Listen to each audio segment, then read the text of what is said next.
You're in Braves country.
Lineup for Braves Country by D.M. McGee. A is for Aaron, the Hammer and Hank, the real home run king. Take that to the bank. B is for Bobby. Cox never cowered. He'd give Blue quite an earful on his way to the showers. C is for Chipper. Don't call him Larry. He would show up in Shea, the Mets he would bury. D is for David. Justice he'd bring. A Game 6 solo brought Atlanta their ring. E is for Eddie Matthews. 512 bombs away. Lit skies from Boston to Milwaukee to the A. F is for Fred. McGriff dog-biting crime. A fire was lit the day he arrived. G is for Glavin. Southpaw winds and kicks, changing speeds east and west, a gem in Game 6. H is for Harry and his brother George Wright, the father of baseball, Boston pennants in flight. I is for inning, ending double play, Riley to Ozzie to Olsen all day. J is for Jones, Andrew let her fly, and his gloves in center is where singles would die. K is for strikeouts, a plenty from Strider, the quads in the stash, getting swings from that slider. L is for Lopez, Javi to BMAC, Travis and Smurf, we've been lucky to see that. M is for Mad Dog, he won 355, could swat flies with the changeup and still bust you inside. N is for Necro, he got to the hall by bending and knuckling and floating that ball. O is for Otis, old Nixon could fly, the catch at the wall baffled our eyes. P's still for Peterson, we were all rockin' pearls. With Eddie and Jorge, we were out of this world. Q is a quandary for why Dale is not in. Murphy MVPs again and again. R is for ranking, the top pitcher's lore. Remember Kid Nichols, 107 WAR. S is for Smoltzy, the big three in the hall. When the game's on the line, you give John the ball. T is for Tyler, Matzik, and the gift of 2021, the entire night shift. U is for Chavez, but we say Uncle Jesse. The frames, the release, kept the batters guessing. V is Van Weeren, Skip Carey 2, Don Ernie Joe, the tales from the booth.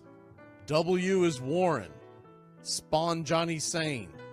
They'd ride him in Boston and then pray for rain. X is Mazzoni, yeah, X marked the spot. Leo rocked next to Bobby and his pitchers stayed hot. Why it makes us feel young, the game's main appeal. Chopping through the battery, there's no better feel. Z is for Zip Boom Bam, Rama-Lama Ding Dong. Throughout the summer, we sing that song. From AJ to eyeglasses and a hell of a pen. Mad Max, Uncle Charlie, win after win. A cannon from short, and RC you later. Acuna Matata, there is no one greater. Though you can't fit them all when you just A to Z. Think of your favorites in the rafters we see. I started with 3, then 10, 25, 47, 31, and of course 29. Let's not forget 21, 41, 35, the great 44, or 755, and old number 6, who led his great teams. The pennants were flying, it felt like a dream. From Boston to Milwaukee, to Atlanta's TBS, a family, a tradition, Braves country's the best. Line Up for Braves Country by D.M. McGee.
Like me, you can't smoke like me. So don't try and be like me. Let's party together.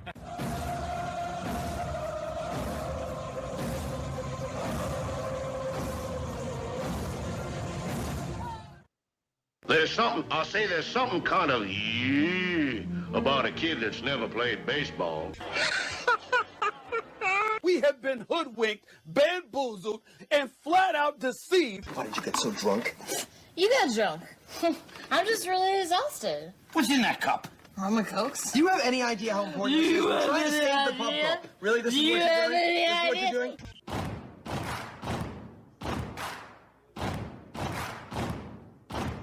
Baseball is a beautiful thing. It's more beautiful in an old park. It's asymmetrical and quirky. But even in a dome with artificial turf, it's beautiful. The way the field fans out, the choreography of the sport, the pace and rhythm of it, the fact that that pace and rhythm allows for conversation and reflection and opinion and comparison. In right field, the crowd is tormenting Strawberries, singing, Darryl, Darryl. Little roller up along first, behind the man. It gets through Buckner. Here comes Knight, and the Mets win.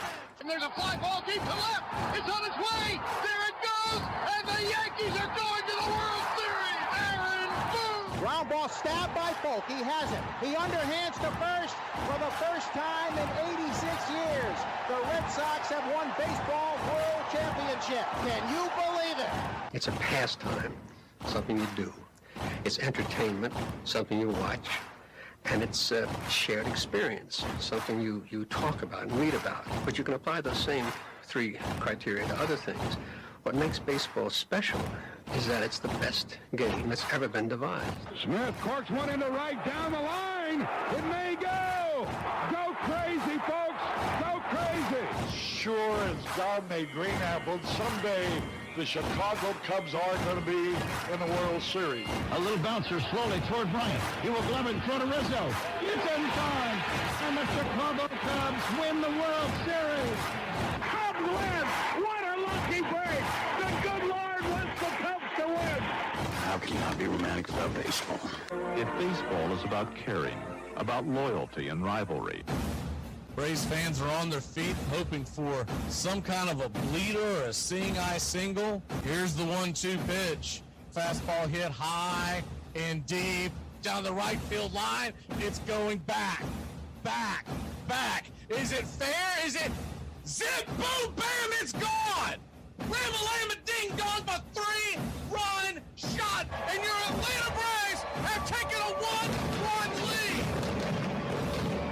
A banger, and she's gone, baby. There's a very peaceful thing. It was created and played in pastures and meadows. There's grass, there's outdoors, there's everything that people thought was American and feel about America. You get in a ballpark, and it's the wonder of walking through that dark tunnel and seeing a huge open space where men play the little boy's game.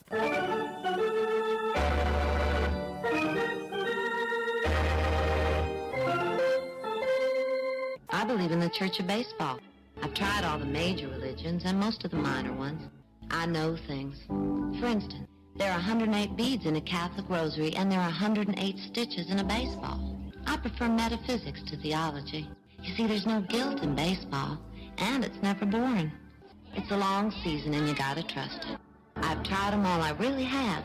And the only church that truly feeds the soul day in, day out is the Church of Baseball.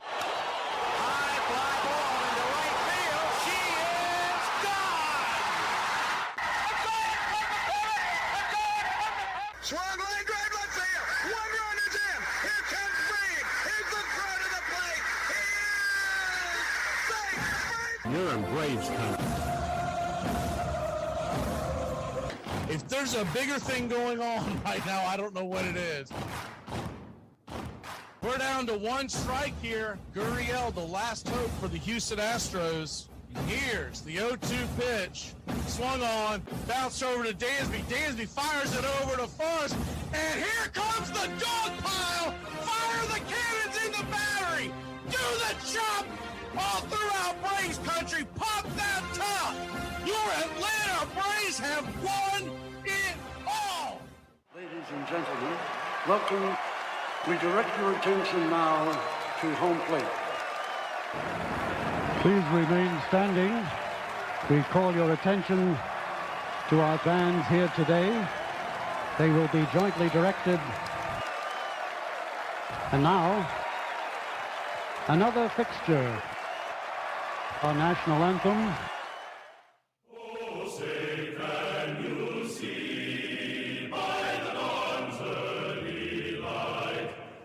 So proudly we hail at the twilight's last gleaming, whose white stripes and bright stars through the perilous fight, o'er the ramparts we once were so gallantly streaming, and the rockets red glare, the bombs bursting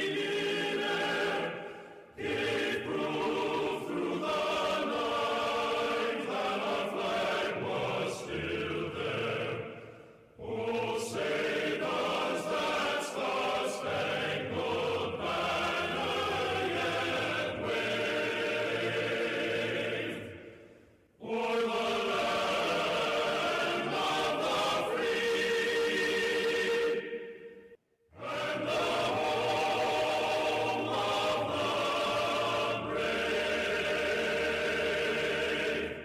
Play ball! At this time, ladies and gentlemen, we'd like to introduce today's teams as participants in this historic game.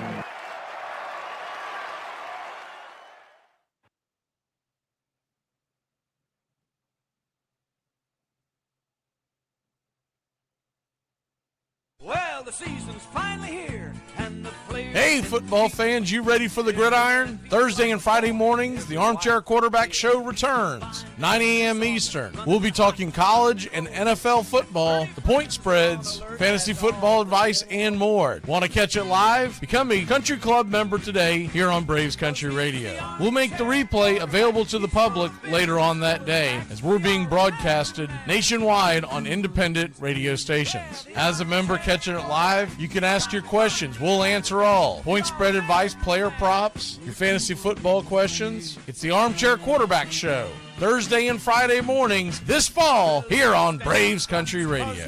The armchair quarterback, he's full of beer and he's full of snacks. The all-American man with a cool one in his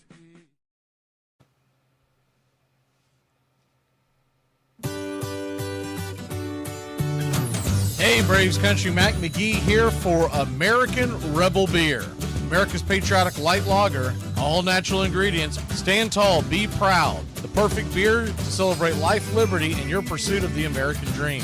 America's patriotic light lager, offering a crisp, clean, bold taste. Perfect beer to celebrate life, liberty, and your pursuit of the American dream. A beer with only 110 calories that tastes like a full-flavored beer and celebrates like freedom.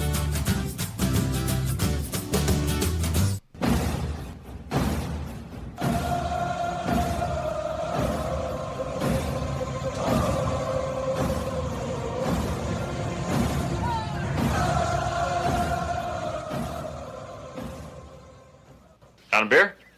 7 o'clock in the morning. Scotch? Hey, howdy, hi, and how the hell are you? Pull up an armchair, girls and boys, and join us for Braves Country Baseball. You're listening live, and the scene is Truist Park in Atlanta, Georgia. We're set to bring you pitch by pitch, play by play of your Atlanta Braves. Hi, I'm Mac McGee. Here's your starting lineups for today's action. Leading off and playing first base for the Chicago Cubs, it's Michael Busch. 26 home runs, 76 RBI, 4 stolen bases, batting .256. Ian Happ batting second, playing left. 20 homers, 66 RBI, 6 stolen bases, batting .236. Batting third, the designated hitter, Seiya Suzuki. 27 home runs, 90 RBI, 5 stolen bases, batting .243. Pete Crow Armstrong is in center field and batting cleanup. 28 home runs, 85 RBI, 32 stolen bases, batting .252. Batting fifth at second base, Nico Horner. 6 home runs, 56 RBI, 24 stolen bases, batting .291. And Carson Kelly is batting sixth and behind home plate. 16 home runs, 49 RBI, 1 stolen base, batting .256. Willie Castro is in right field and batting seventh. 11 home runs, 33 RBI, 10 stolen bases, batting .229. Dansby Swanson batting eighth at short. 22 home runs, 70 RBI, 14 stolen bases, batting .247. Matt Shaw is batting ninth and at third. 11 home runs, 37 RBI, 16 stolen bases, batting .226. On the mound for the Chicago Cubs, it's Cade Horton, 9-4 with the 2.78 ERA and a 1.14 WHIP. 103 innings, 86 hits allowed, 87 strikeouts, 32 walks, 9 home runs served. He'll be going head-to-head with the Quadfather, Spencer Strider, 5-12 with a 4.97 ERA and a 1.39 WHIP. 101 innings, 106 strikeouts, 100 hits allowed, 41 walks, 18 home runs served. Backing up Strider in the bottom of the first inning. Leading off and playing left field, it's Jerickson Profar. 13 home runs, 38 RBI, 8 stolen bases, batting .257. Batting second, playing first, Matt Olson. 23 home runs, 80 RBI, 1 stolen base, batting .272. Batting third, playing second, Ozzie Albies. The Wiz has 16 home runs, 65 RBI, 14 stolen bases, batting .242. Behind home plate, batting cleanup, it's the Drake. Drake Baldwin has 15 home runs, 64 RBI, a .276 clip. Batting fifth at short, it's Ha-Seong Kim. .231 average with 3 home runs, 9 RBI, 6 stolen bases. Batting sixth and patrolling center field for your Atlanta Braves, it's Michael Harris II. 17 home runs, 79 RBI, 16 stolen bases, batting .244. And batting seventh, the designated hitter, Ronald Acuna Jr., 15 home runs, 32 RBI, a .272 average, 6 stolen bases. Batting eighth in right field, Jake Fraley, .239 clip with 6 home runs, 23 RBI, 4 stolen bases.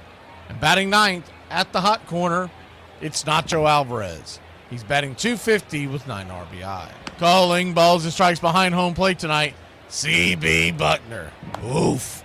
First base umpire, Adam Beck. Your second base will be manned by Scott Berry. And down the third base line, it's Dan Iasona. Game time temperatures here at Truist Park in Atlanta, Georgia.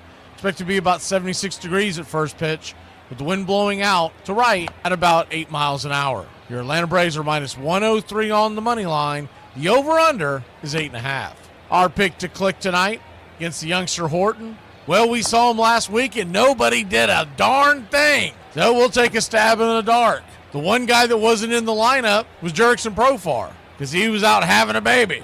So maybe the Stork will bring him a couple of base hits tonight. We'll take your Atlanta Braves to win this one 5-3. American Rebel Beer, keys to the game tonight, Spencer Strider. Do we get the good version or do we get the meh? He only had 1 strikeout against the Cubs last week and was very blah at best, giving up 3 earned runs. Didn't factor in the decision, but definitely wasn't one of his better outings. We'd like to see more strikeouts from Strider here down the stretch. Getting a couple every 5-6 innings is not what the Braves are expecting out of what is supposed to be an ace. Now, we think he'll bounce back next year and be fine, but you'd like to get some momentum heading into the spring. He'll shut his arm down at the end of the season. You want him to be able to shut his mind down too and just get refocused and re-energized for 2026. Put your click in the chat, slap that like, and let's get ready, Braves Country. We'd like to thank everybody for choosing Braves Country Radio, and a special thanks to all the country club members. Please like on your way in and subscribe, set those alerts, and share Braves Country Radio to help build the crowd so we can continue to bring you the classic call of Braves Country Baseball. Well, it's about that time. Grab you a cold one. Find you an armchair. Atlanta Braves Baseball right here on Braves Country Radio. Your modern-day superstation is in its 5th season of bringing you pitch-by-pitch, play-by-play of your Atlanta Braves and our one-of-a-kind production. Take us anywhere you go for over 170 Atlanta Braves ball games. Please like and subscribe today. Join the Country Club. Thank you to all the Country Club members. You help support Braves Country Radio. Get this bus moving. Stop. Come back. Too late. Roll call! Yeah, roll call! You're in Braves Country.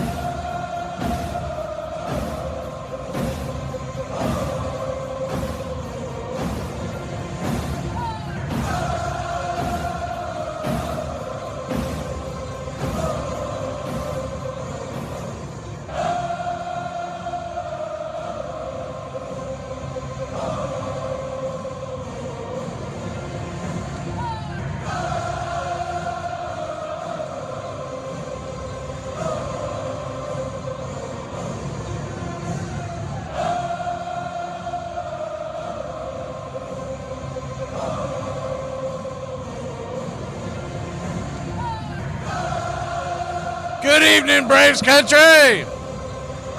Thank you for all the birthday wishes. Who we got in here tonight?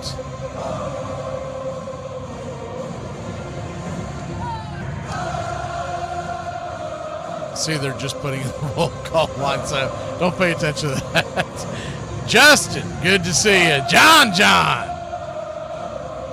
Royal Pita.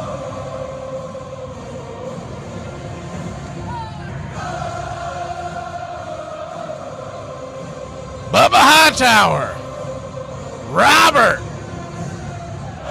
Once again, thank you to everybody wishing a happy birthday. Daniel Barry. Iron Lung. Justin Green Machine. Uncle Charlie Fritz.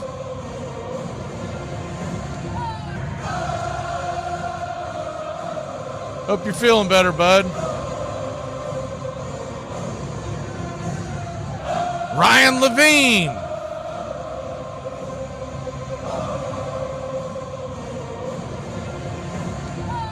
B.A. Baracus. Brian Andrews. Joyce Robledo down in Mexico.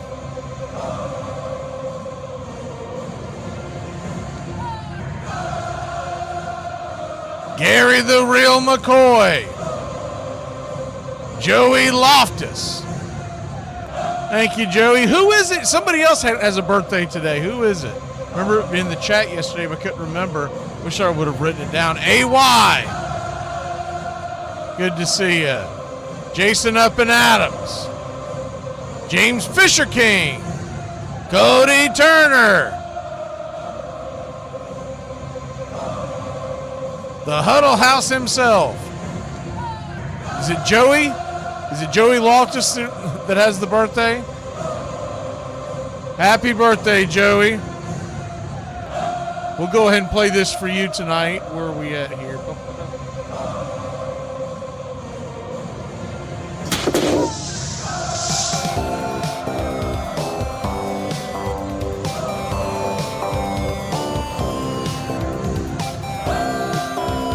Appreciate everybody staying up late with me last night at midnight, wishing me a happy birthday as well.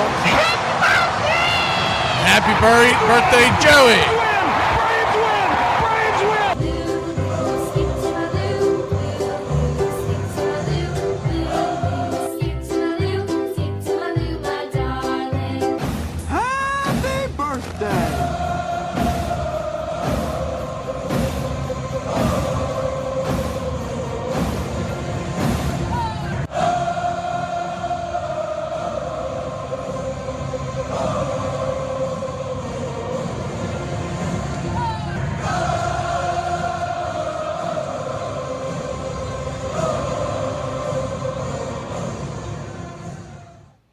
We're going to take a real quick break. When we come back, we'll get you set for pitch by pitch, play-by-play of your Atlanta Braves.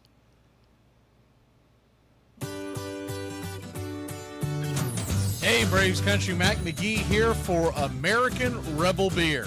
America's patriotic light lager, all natural ingredients. Stand tall, be proud. The perfect beer to celebrate life, liberty, and your pursuit of the American dream.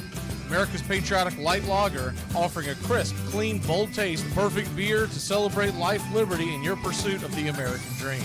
A beer with only 110 calories that tastes like a full-flavored beer and celebrates like freedom.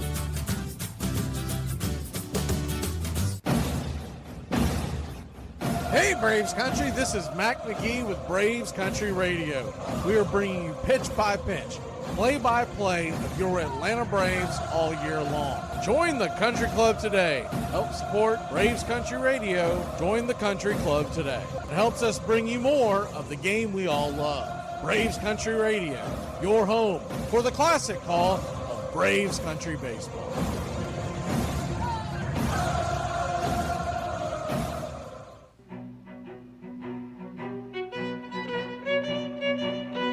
Hey, Braves Country, Mac McGee here for American Rebel Beer.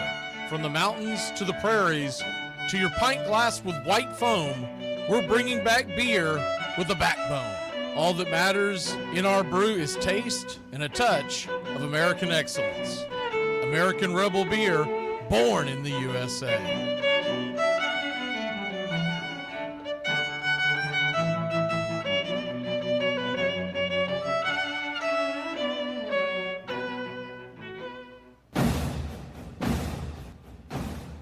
Ladies and gentlemen, we interrupt our program of dance music to bring you a special bulletin from the radio news. Sit quietly and we will control all that you see and hear. There is nothing wrong. You are about to participate in a great adventure. You are about to experience the awe and mystery. You unlock this door with the key of imagination. Beyond it is another dimension, a dimension of sound, a dimension of sight, a dimension of mind. You're moving into a land of both things and ideas. listeners. You've just crossed over into Adventures in Time and Space.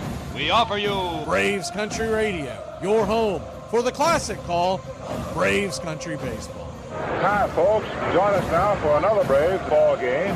Yes, sir. This is the one we've been waiting for. This is it. This makes you feel like it's spring and baseball, no more measles, and free tickets to the circus. You're in Braves country.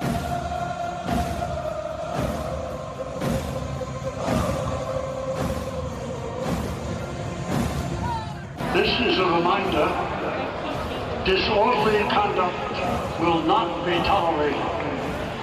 Please respect your fellow fan and refrain from any unruly behavior. Failure to comply with these guidelines will result in ejection.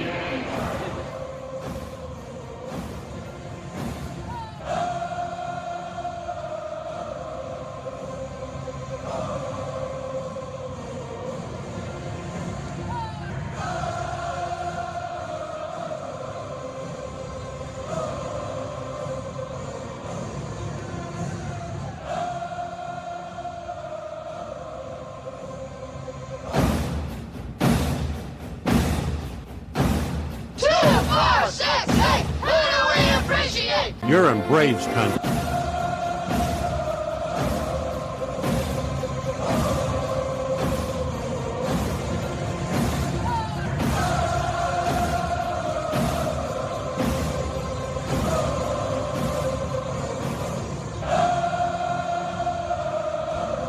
It's pretty cool last night after the game.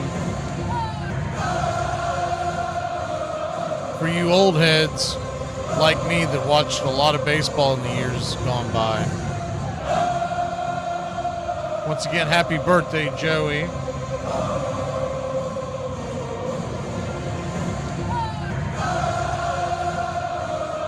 Saw someone I hadn't seen him forever, and I didn't even realize who it was until they showed like a family photo and they mentioned his last name because they hadn't put it on the screen. This was the post game during the Oakland the Athletics game after they lost to the Red Sox, the game we did late last night.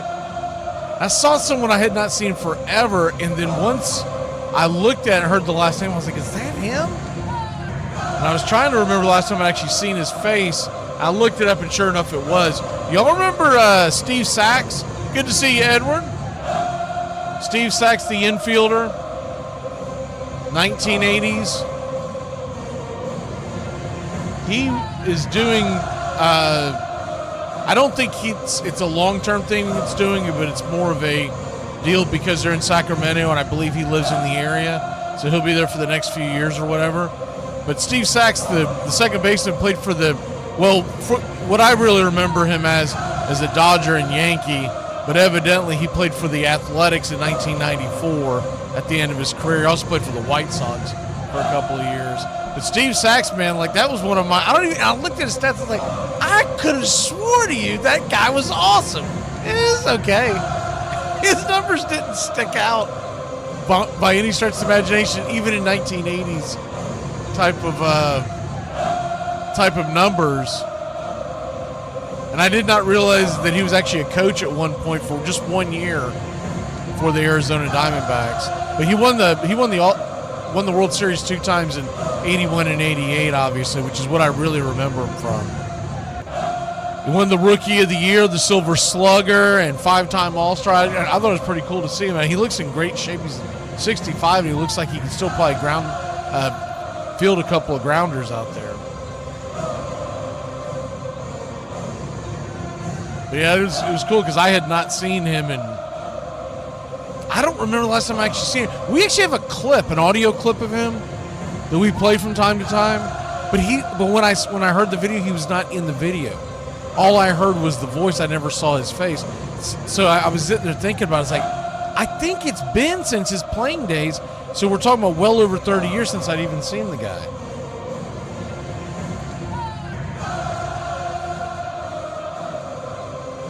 Anyways, I thought it was pretty cool. And I had no idea that he coached for 1 year, just randomly 1 year with the Arizona Diamondbacks, and I guess he figured it wasn't for him.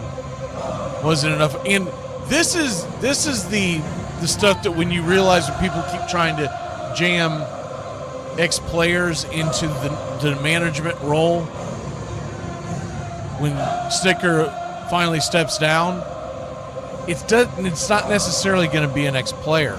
I mean, they'll have some kind of background playing the game, but it may not be a household name that you're thinking of when people always go to the well with Brian McCann, Chipper Jones, Barry Bonds. They're always giving these names. These guys don't want to travel because they did it for 20 years. They've made enough money where they don't have to do it anymore. And if they don't have like a really big competitive vibe on the winning aspect as a manager, you're just not going to get someone who's all that interested in it when it's all said and done. Atlanta Braves and Chicago Cubs set to do battle.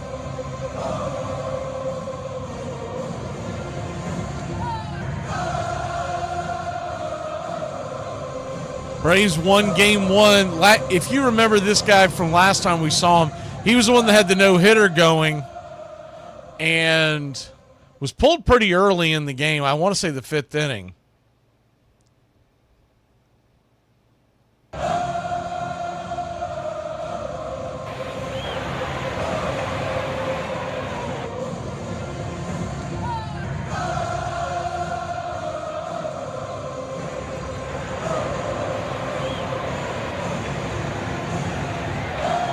He's the Horton gives a who guy that I was.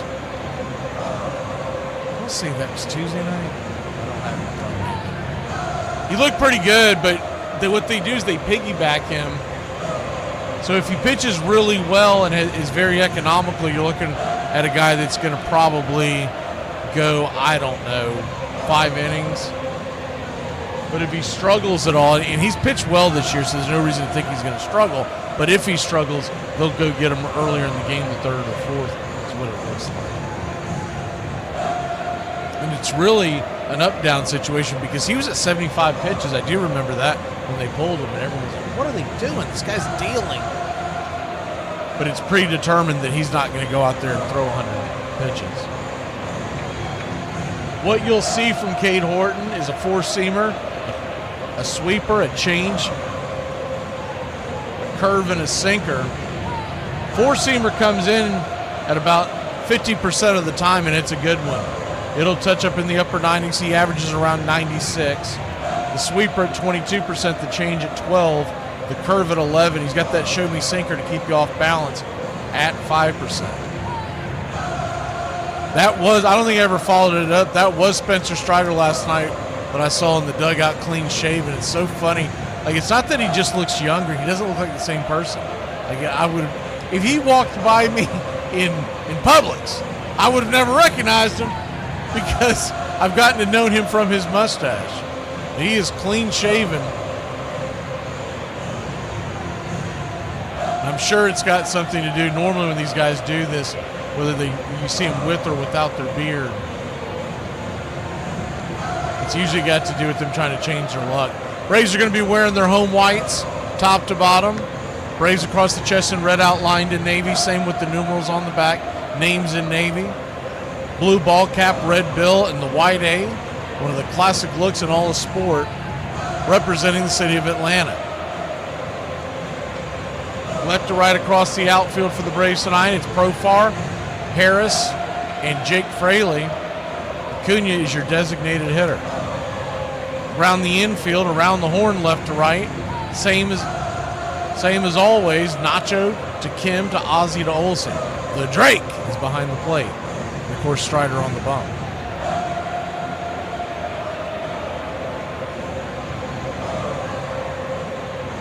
Spencer Strider firing in his final warm-up tosses. We'll get into his repertoire as the inning goes on. Cubs are wearing their road grays. We are just about set for pitch-by-pitch, play-by-play of your Atlanta Braves.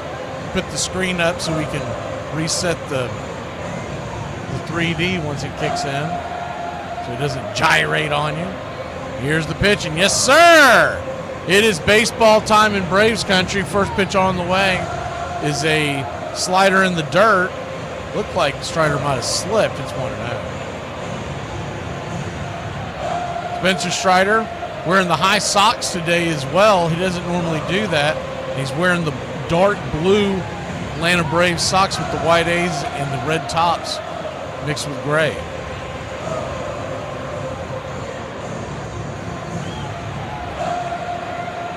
The 0-1 misses high, or 1-0 misses high and out of the zone. It's 2-0. So the 2-0 count.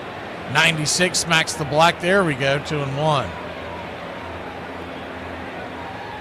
Michael Busch, the leadoff hitter. 256 average, 26 home runs, 76 RBI, and an 820 OPS. Infield back and to the right. The 2-1, 44-seamer right there, 97 miles an hour, 2-2. Cubs are wearing the road grays of Chicago across the chest in navy, outlined in white. Numerals on the back in red, outlined in white, and the names in navy. Dark blue ball cap and the red C representing the city of Chicago, outlined in white. One of the great logos in all of sport as well. Full count. Spencer Strider comes set. He kicks and fires. Down below the knees, ball 4. So he'll head on down to first.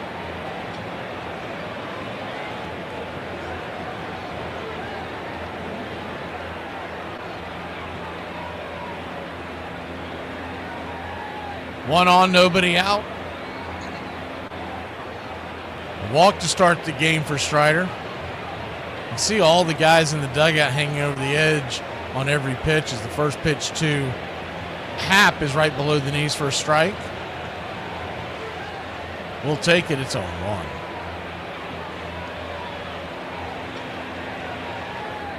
The 0-1. Righty-lefty. Runner at first. Pitch on the way. Kicks and fires. Swing! Fouls it back. 0-2. 0-2 count. We'll keep you up to date with all the games, especially those of importance around Major League Baseball with the postseason races coming down to the last 20 games. The 0-2 swing, that ball's banged up the middle. That's going to be a base hit. Runners go station to station. It's first and second with nobody out. Strider struggling early on once again. What you'll get for Spencer Strider is a 4-pitch mix nowadays. He's got a 4-seamer at 53% of the time. Averages around 95, 96 miles an hour. He'll top out at 97 this year. By next year, I expect it back to 98, 99. The slider at 36% as he throws one right there for a strike. Righty-righty matchup to Suzuki. It's a 1. He has a curveball. He throws 7% of the time and a show-me change at 4%. Suzuki, 27 homers on the year. The 0-1. Swing, lifts it. High into right field, coming in, chasing. And Fraley can't get it. Bobbles it. Finally gets it into the infield. And the bases are juiced, and there is nobody out. Not a hard hit ball on that one. One that if they weren't playing him so deep, it's going to be a routine fly ball. But Braves analytic department tends to play the outfield really deep, even early in the game. Acuna gets to that ball. Acuna's got a little more burst. Not that Fraley's slow, but he's not the defensive player that Acuna is. So bases juiced, PCA the batter. First pitch, swing and a miss. Over the top at the slider. It's 0-1. Phillies lead the Mets 2-0. They're in the second inning. If you're pulling for something in that game, you're pulling for Philly. Braves fans, the 0-1. Swing and a miss, it's 0-2. Actually make that 3-0. Someone just clocked one over the wall. So an 0-2 count. I believe that was Kemp. It was. The 0-2. Bases juiced. He could use a strikeout here, but even a pop-up would do well. PCA with really good speed, so if he gets it on the ground, he's going to be very hard to double up. The 0-2. Drake sets up inside. The pitch in the dirt. 1-2. Almost got him in the foot. He's got to be careful with that pitch.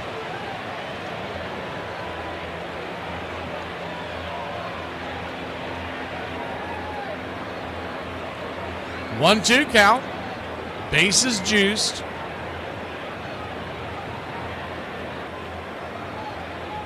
Comes set. Here's the pitch. Swing. Just got a piece of it. Banged it towards the dugout.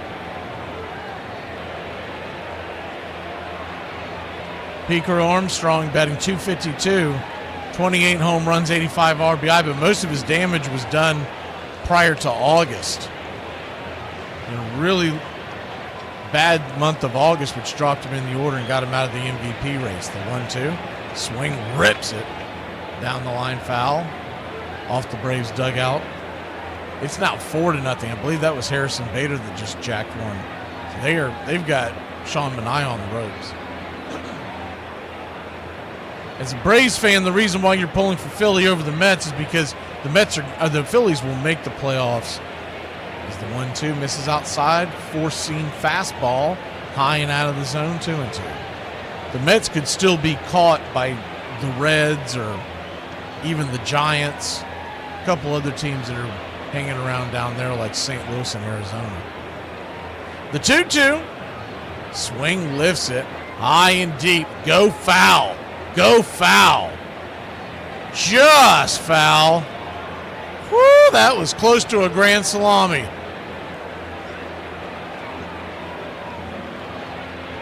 He just missed hitting the pole down there. So a 2-2 count.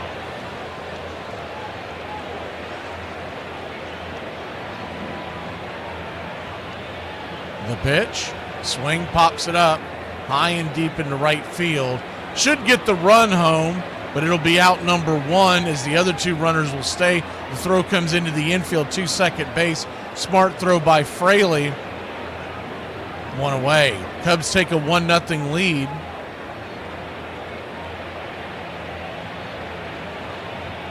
Now a double play can get you out of the jam. Nico Horner, the batter.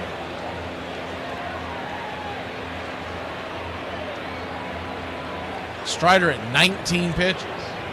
So the extra rest didn't work.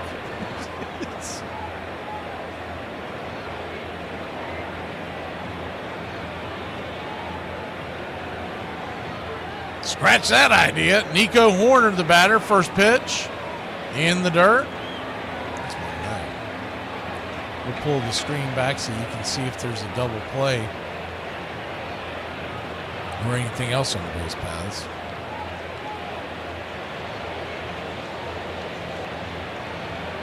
1-0 count. Swing, fouls it away. 1-1.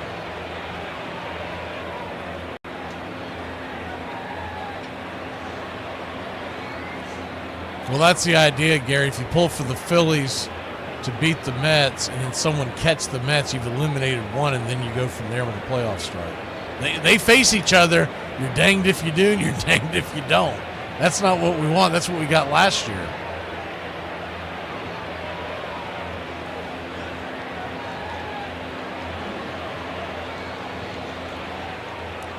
One. Kicks and fires. Swing. Fists it back, foul. It's 1-2. He could use his first strikeout of the night right here. But a double play would be perfect.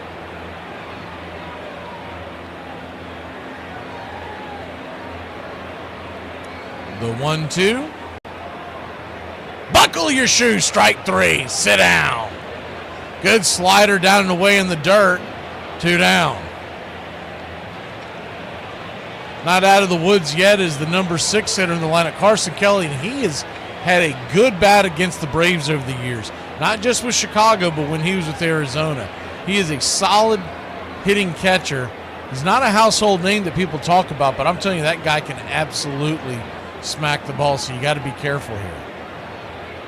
Kelly batting .256 on the year, the first pitch. Drops a curveball there, teardrop off the edge, it's 0-1.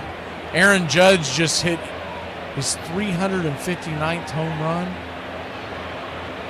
Did y'all see the thing when I don't even know who the Yankees were playing as the 0-1 in the dirt? 1-1. The Yankee players, and it was Judge standing on second. They're not even hiding the fact that they're tipping the pitchers to the batter. He was like waving his arms violently.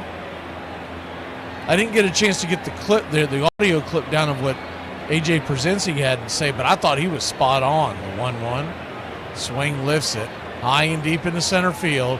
Come on, get down, get down, get down. It will into the glove of Harris, right up against the wall, and that'll end the inning. Whoo! Cubs get a run, but it could have been a lot worse, Braves country. Nowadays, y'all have Miley Cyrus telling you to buy your own flowers. I support that. That's great. But I had Carrie Underwood telling me to slash his tires and key his car. Catch a charge, that's okay. That's okay, but he learned his lesson. He can have that girl with her fruity little drink.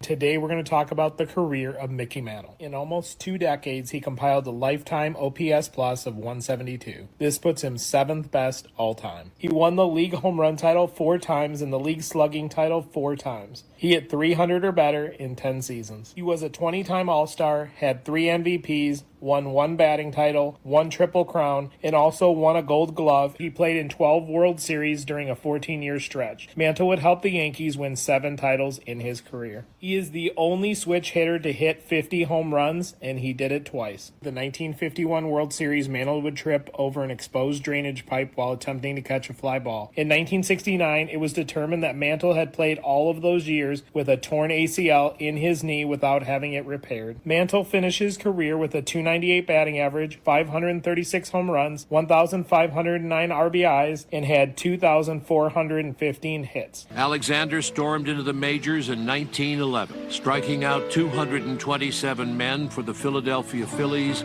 in his very first season. He would win 30 or more games 3 seasons in a row. He pitched 4 one-hitters in 1915 and 90 shutouts during his long career. He was utterly businesslike on the mound, throwing an arsenal of pitches with pinpoint accuracy. Game after game, he'd pitch in an hour and a half, a teammate recalled. No fussing around, no stalling, no wasted motion. Even the men he struck out so consistently liked him. Between games, he was modest, good-humored, and kept mostly to himself. But then he began to drink.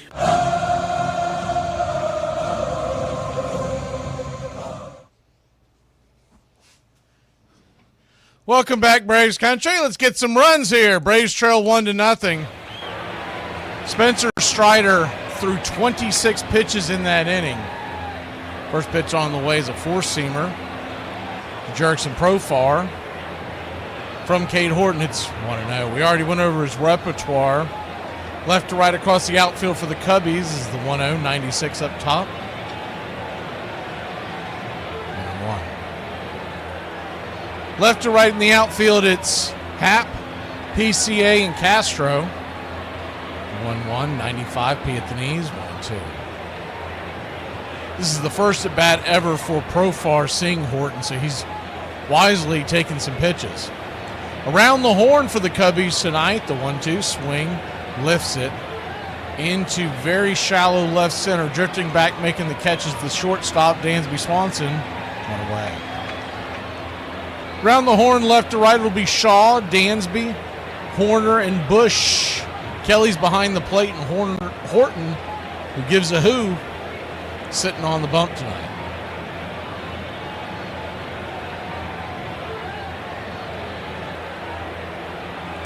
First pitch on the way to Matt Olson is right there. For a strike, it's 0-1.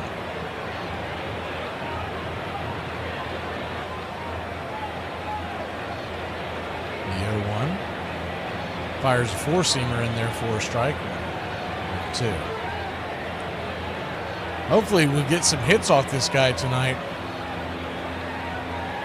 If nothing else, maybe run the pitch count up on him, and they'll have to go get him earlier than he got through 5 last time. The 0-2. Swing, chops it foul. Do it again. He's got good stuff, that's for sure. Among rookie starting pitchers, he leads in wins, ERA, second in on opponent's batting average and OPS. The 0-2. Down below the knees, 1-2. What is for dinner, y'all? Pork chops and rice, says Bubba. The 1-2. Bangs it over towards shortstop. Hard hit ball, but right into the glove of Dansby. He'll flip it to first. 2 down.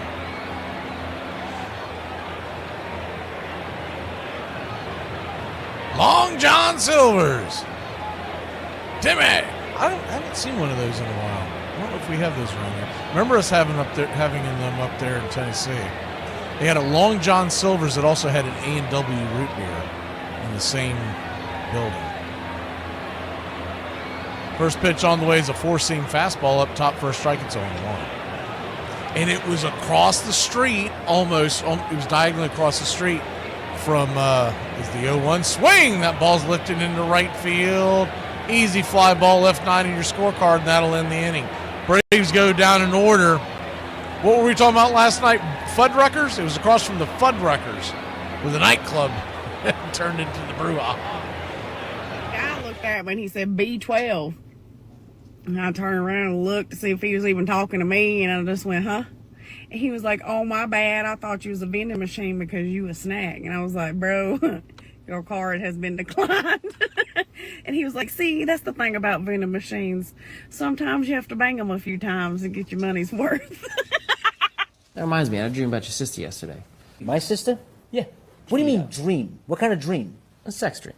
Oh, that's my sister we're talking about. You're having sex with my sister in reality. But that's my wife. I got a contract with the priest. You're having premarital sex dreams. I did want to touch upon a couple things, but one major thing, Kate, you were MIA all day yesterday. You were offline. I didn't see you in any of the meetings I needed you in. Where were you? It was Monday. Yeah, it was Monday, which is a work day. No, it's winter. So like summer Fridays, we get winter Mondays. Okay, you guys, you know what? Clearly the team building exercises is not working, and I am up to my wits' end. Future Hall of Famer Albert Pujols pitched in a game for the first time in his career. His pitching debut came in his 2,988th career game, which breaks the old record by over 500 games. Adam Wainwright and Yadier Molina, together they broke the record for most wins by a battery in MLB history with 203 wins together. The greatest competitions, I think, in sports is the pitcher and the hitter.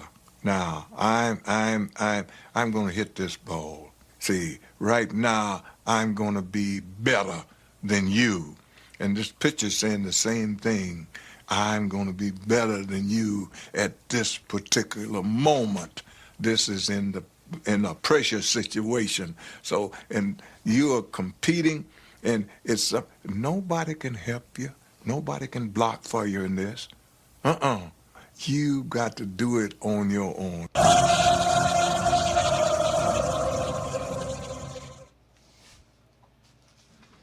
Welcome back. First pitch from Spencer Strider to start the inning is swung on and hit high and deep into left center field, going over, making the running catch at the warning track, or just before the track, I should say. On a dead sprint is Michael Harris II. 75% of your world is covered by water, the rest by Michael Harris. Good running catch. I'm sure StatTrack will tell you that was a 99% chance probability of catching the ball or some nonsense. You're trying to sell that narrative a couple of months ago. Do y'all remember that? First pitch is a strike at the knees to Dansby Swanson. It's 0-1. They tried to say that, I can't remember the exact stat, but basically what Harris does in the outfield isn't impressive is what they were trying to say by the analytical department. The 0-1 inside 1-1. This was going on about the time that he was in that really bad part of his slump. And so what they were trying to say with the Dopes on X were trying to say was that is the slider in the dirt, 2-1. He said there's no sense of starting him for his defense because his defense isn't that good. I was like, tell me you don't watch the games by telling me you don't watch, without telling me you don't watch the games. If you don't watch the games, you don't know. Michael Harris is elite defensively. The 2-1. Check swing for a strike, 2-2. CB Buckner is behind the plate tonight. What you can expect from him, he has a larger zone than most. He does not like his job. He wants everything to be a strike, so it could be an advantage. The 2-2 swing and a miss. Strike 3. Yak 'em. 2 down. Second strikeout of the night for Spencer Strider.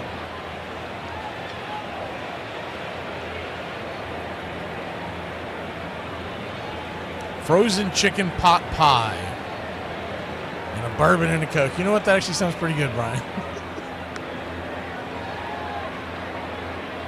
Are you just sticking the frozen chicken pot pie inside the bourbon and Coke to get it cold? That's what I'd do. First pitch swinging. Shaw pops it up. F2, can of corn. Just in front of home plate. Drake's got it. We'll be back in a flash. Strider settles down. The Drake leads us off when we return. How'd you like to go out for dinner on Friday? Just you and me. Why? Because you're my wife? I was your wife last Friday and we didn't go to dinner. Mary, I'm asking you on a date. Okay. Is that a yes? Sure. All right, then.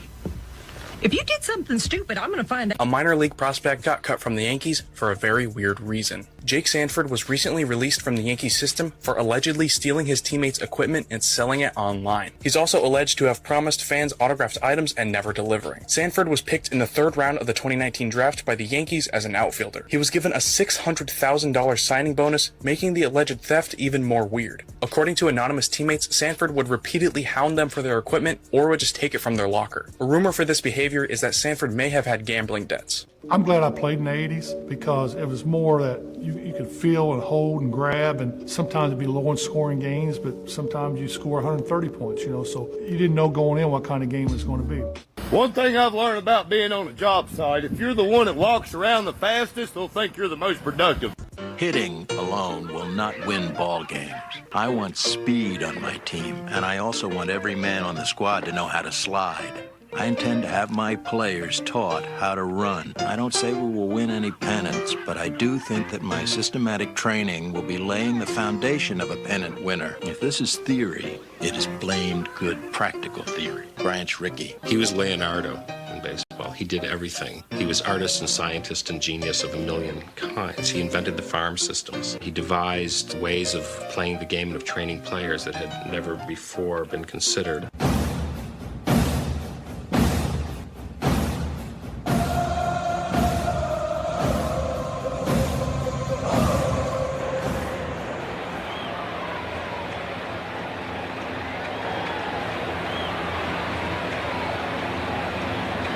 First pitch on the way to Drake Baldwin is fouled back out of play. It's 0-1.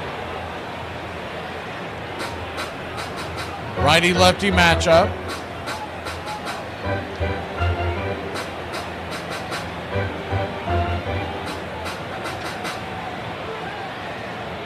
The 0-1. Horton brings it. Swing. Pops it down the line. Foul. It's 0-2. This is a rough group. Dan Iazonu saw last night. CB Buckner tonight. And Scott Berry, who we had not seen much of, but when we had him about a week ago, he was brutal. The 0-2. Fouls it back. In fact, that turn we did not see CB Buckner. And I thought, well, I was like, well, that's a blessing. And then Scott Berry got behind the plate, who will be there tomorrow. And I was like, oof, I don't know, man. He must be an apprentice. The 0-2. Fouls it back. Adam Beck is the guy we're missing in this series, and he's the highest rated of the 4 umpires. That's not saying much, but he is the highest rated. The 0-2. Swing just got a piece of it. Chase that changeup off the plate. That was a good 4 inches off the plate. Drake is whiffing over there. Horton with only 16 pitches as we get going here in the second inning. You'd like to see them take a few and work the count, especially ones that far out of the zone. The 0-2 count in the dirt. Good take by the Drake. 1-2. See, what did everybody say they were having for dinner tonight? I know I saw a couple of them. Somebody having veal? I see y'all talking about veal. The 1-2. Swing and a miss, strike 3. Got him with the changeup. 3.5 inches off the plate. One away. He didn't pick him up last week either. He just wails at him.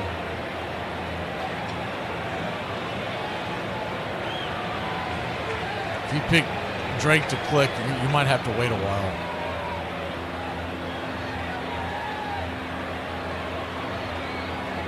First pitch to Ha-Sung Kim, the convenience store. It's 1-0. We don't have the clip yet. We're working on that, trying to find the best clip for him. That will be his nickname going forward. The 1-0 swung on, foul back. If you're not familiar with that, there's a sitcom called Kim's Convenience for quite some time. Five seasons, something like that. But very recently, the 1-1, down and away 2-1. Been watching some clips to try to find something that we could use. I don't know how it stayed on that long. It's not good, so I don't recommend it. The 2-1, chops it over to third. Hard hopper, good play by Shaw. There's an in-between hopper, and he's either really good or really lucky. Either way, 5-3 put out, 2 down. He was charging it, and he got it right there in the in-between hop. That's a little bit of luck and good because it hit him right in the heel of the glove. He was able to hold on. With Kim's speed, if he bobbles at it all, it's going to be hard as that ball was hit, Shaw should have been waiting on it because he had plenty of time. But he got away with it. First pitch on the way, swung on and fouled back out of play by Harris. It's 0-1.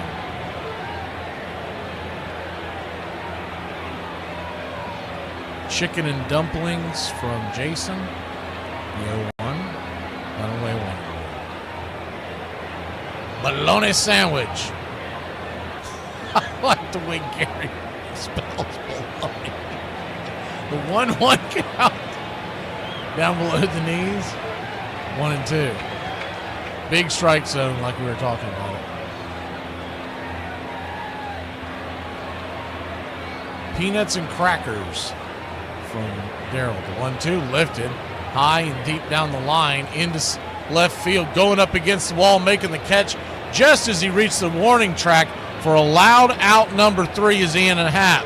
Braves go scoreless and in order once again. We'll be back in a flash here on Braves Country.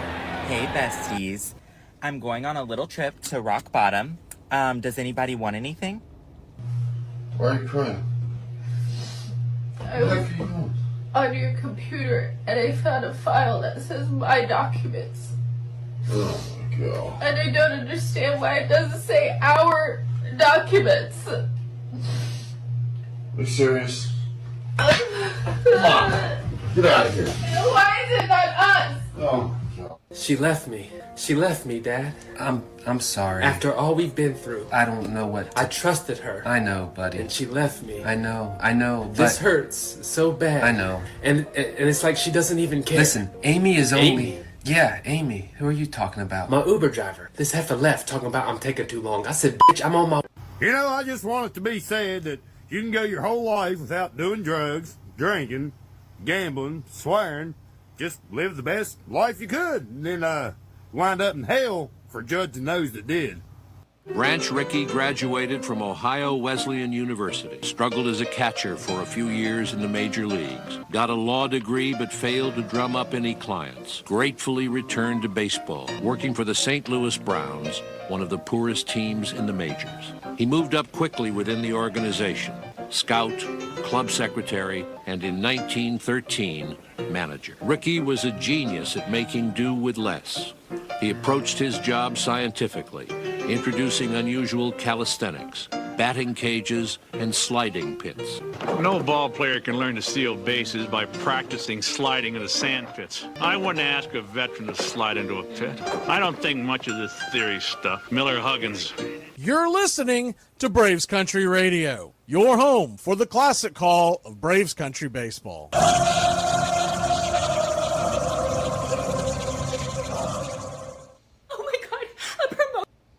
Welcome back.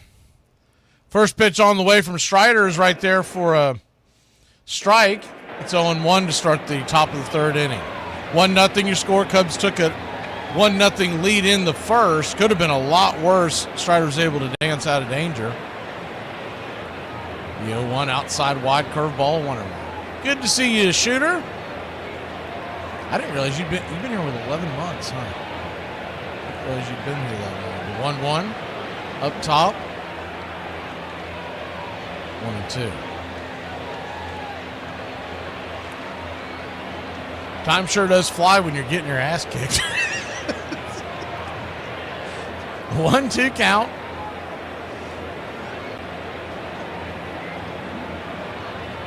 In the dirt, 2-2.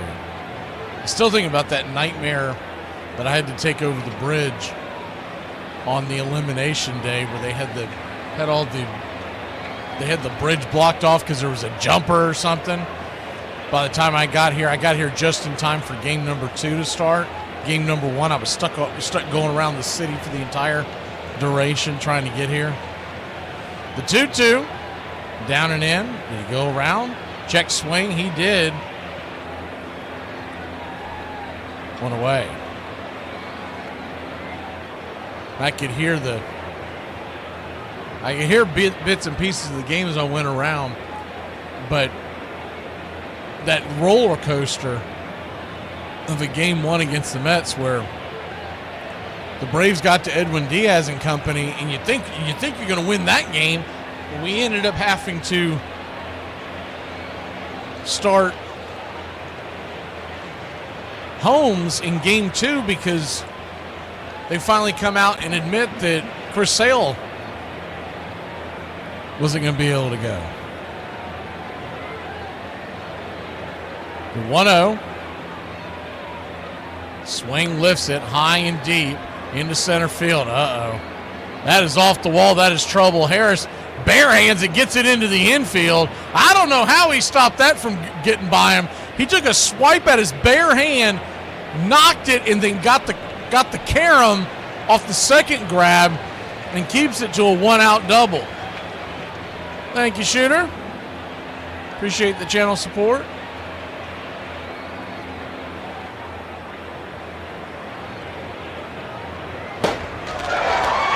So 1-out double, Ian Happ's 27th of the year.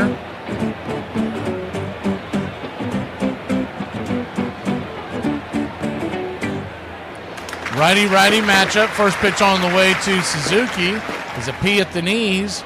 4-seam fastball. It's 0-1. What you normally don't get from Buckner is you don't get him pinching the zone. So if you're a batter, you're going to have to be fairly aggressive up there because he will widen the zone. You may not like it all the time, but he will. The 0-1 misses outside wide, 1-1. We're going to a restaurant for my birthday, not tomorrow, but the next Braves day off. I've never been to it. I'm looking forward to it. Going with some friends Thursday night. Is the 1-1 in the dirt, 2-1. I'm meeting my mom and my sister for breakfast or brunch, I guess it would be, that day.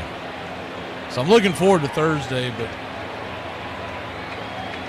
it'd be a lot better if we end up winning this series. 2-1 count. 43 pitches. If he can get a fairly quick couple outs, he's back in business, but he's got to monitor that. The 2-1 in the dirt, 3-1. No, you just don't want to lay him in there right in the middle of the order, but he's going to have to be a little economical if he's going to go deep into this game. 3-1 count. Suzuki singled his first time up. The Braves infield is back and to the left. Huge hole on the right side. As Olson's by his lonesome. The 3-1 in the dirt, ball forward. They checked down the line. He did not go. First base umpire Scott Berry said no dice.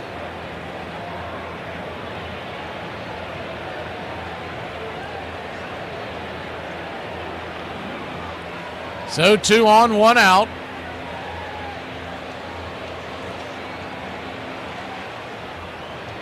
They have been thwacking the ball left and right in the Bronx tonight, but it's only 1-0 Yankees. They lead over Detroit in the third. I mean, I've seen 2 or 3 jumping plays at the wall in the background. I thought I'd look up and see the score be a big old shootout, but I believe it's Mize versus Warren tonight out there. The 1-0 swing, lifts it into left field. Not a hard hit ball, but it's going to drop for a base hit. And it'll be 2-0 as the ball finally comes in to the infield. Happ had to hold up for a second, but it was such a lightly hit ball, Profar had no chance. That's one of those ones where if he hits it a little harder, it's going to be an out. Thank you, Peter.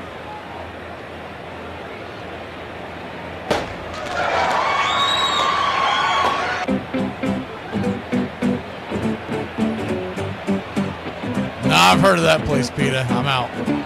First pitch on the way. 95 below the knees. It's 1-0. That's in Jacksonville? For some reason, I had in my head that place was in Tennessee. The 1-0, down and away. 2-0. Strider, 49 pitches.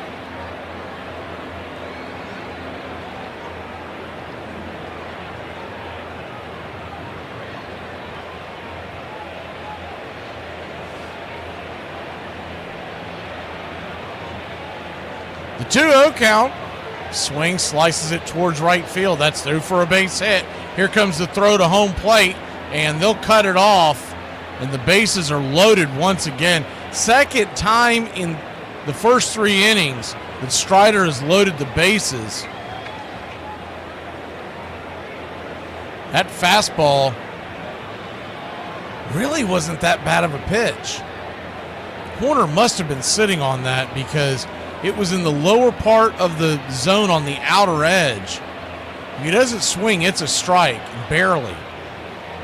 He drove it right against the shift, and that's the problem, is that shift that they continue to use. I've noticed some of these Cubs batters over the last 2 series we've had with them, they've done a very good job of hitting against the shift. But the Braves will continue to deploy the overshift. You can bet your bottom dollar. And speaking of that, here comes Carson Kelly as Kranitz hits back to the dugout. Philly still leads the Mets 4-0.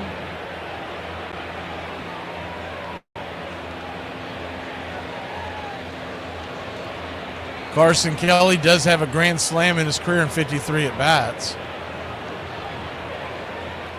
First pitch on the way, pops it up. Let's stay in play. Olson gives chase over by the dugout. Just going to fall out of his reach. It's a 1. Good to see you, JC. Welcome in. What you talking about, Willis? See if I missed any of the others.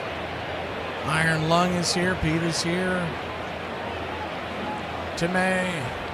D. Carroll, good to see you. 0-1 count in the dirt. 1-1. Thought I saw Jen and Sean in here a little while ago. Ladarius, good to see you. Glad you like the clips, Ladarius. A lot of hard work goes into that during the offseason. I don't get a chance to make many during the regular season. The 0-1 swing and a miss. 2 strikes now on Kelly. He's 5 for 10 with runners in scoring position. The Cubs are in this series. We need a double play. Or we'll take a strikeout. The 1-2. Swing and a miss. Strike 3. Sit him down, Joe. My fingers is so. 2 down.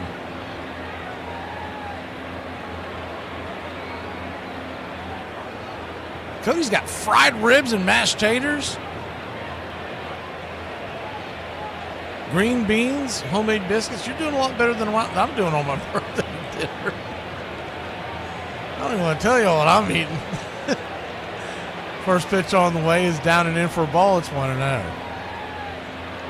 Now we just got a burger and fries. You can't eat a meal back here. It's impossible. So I try to eat a little bit as I go.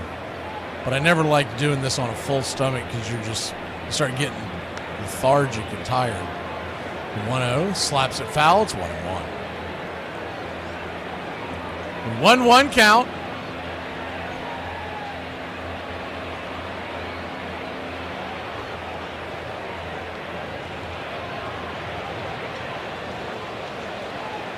Righty-lefty matchup. Castro takes the 96-mile-an-hour four-seamer high and out of the zone. 2-1. On deck is Swanson. A little surprised that Castro bats in front of Swanson. Swanson's got 22 home runs. Not that Castro's a pushover. The 2-1. Swing, chops a foul. 2-2. I guess it's the righty-lefty thing, but Swanson was batting much higher in the order last night with the righty on the mound. They've got him batting 8th tonight.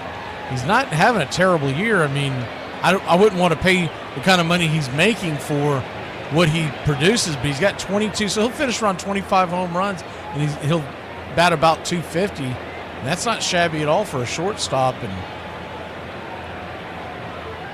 well, we'd kill for that right now. The 2-2. Swing and a miss. Strike 3. Yak him. Smoke him if you got him. Strider got him. Is that punch out number 5? He's dancing through the dark, dodging all kinds of raindrops. We'll be back in a flash. Oh my God, a promotion? I never thought I'd see the day. What are you talking about? Oh, is that not why I'm here? Not even To give me a raise? No, God, your PTO was denied. Okay? Oh, okay. I should have known. Well, it wasn't a request anyways. What? Oh, I wasn't asking for permission. What am I, 12? Well, you can't take it during that time because... You know what PTO stands for? Yeah, paid time. Prepare the others. Okay, I give you a heads up. You're welcome. That's not how it works. I will not be here. Veronica, we're not done here. Good chat. Thank you. Bye. Bye. Hello? Hi, is Mark there? Yeah? It's me, Shannon. We met at Jack's party. Yeah, how can I forget? Wow, how you doing? I haven't heard from you in, 9 months. Armchair. Brian, we can't hear you. You're on mute. Sorry, I'm a little perplexed because I thought this was our virtual happy hour, so I don't know what... Right? No, this is our morning check-in. This is not a virtual happy hour. Okay, well, I already opened it, so I don't know what you want me to do with it now, but... We can both see and hear you. So, Amanda, I think we need to get HR on the phone. Yep, I totally agree. Kate, you can actually hop off this call if you want. I'm drinking that. Ricky barred profanity and poker playing and liquor. Offered evening lectures on baseball theory called Skull Sessions. Keeping a promise to his mother, managed just 6 days a week, leaving an assistant to take over for him on Sundays. In 1919, the Browns' crosstown rivals, the hapless St. Louis Cardinals, offered him a still bigger job as general manager at double the salary. He would spend the next 23 years with the Cardinals, and in the process, profoundly change the game of baseball.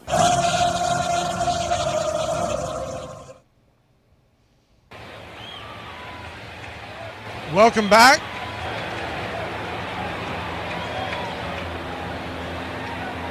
The 0-1 to Acuna. 96 misses high, 1-1. Ron Acuna Jr. batting .272 on the year, 15 home runs, and 1-1. 94 right down the pipe. 1-2. Acuna batting 7th tonight. 2-2. Swing, chops it foul towards the Cubs dugout.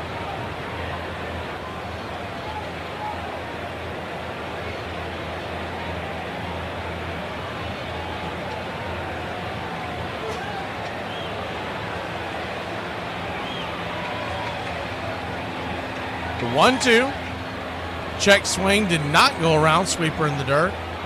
2-2. We might get the first appearance of Alexis Diaz tonight. The 2-2. Swing. Hammers it foul down the third base side.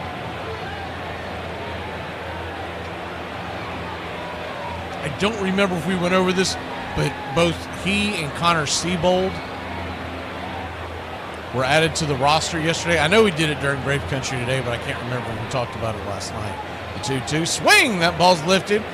Center field. Get up, get up, get up. Off the wall. That's going to get down where the green grass grows. Here comes Acuna flying around first. He'll head into second, and it is a leadoff double by Acuna Matata.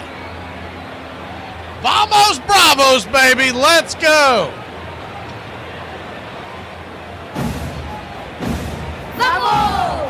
Bravo.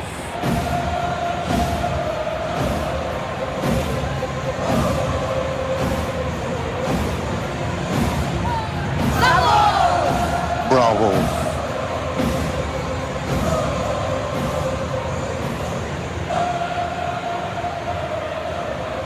First pitch on the way. Jake Fraley is forcing fastball high and out of the zone. It's 1-0.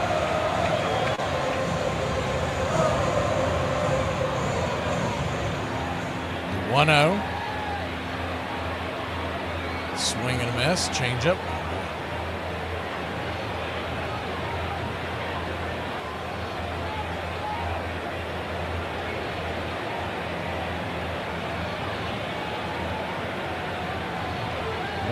Count. Swing, rips it up the middle. Acuna has to dance backwards towards second base. That ball almost hit him. Dansby will fire it over to first. It's a 6-3 put out. 1 down. That's like, what do? That ball's coming right at you. Your first instinct is to head to third, but if he does, he's going to be dead meat. So he had to spin backwards out of the way and head back to second. Heads up base running by Acuna.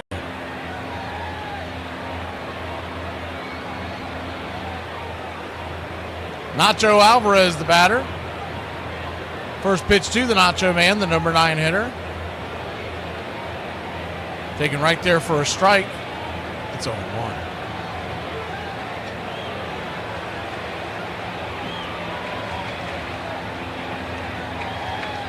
The 0-1. Swing. Fouls it back.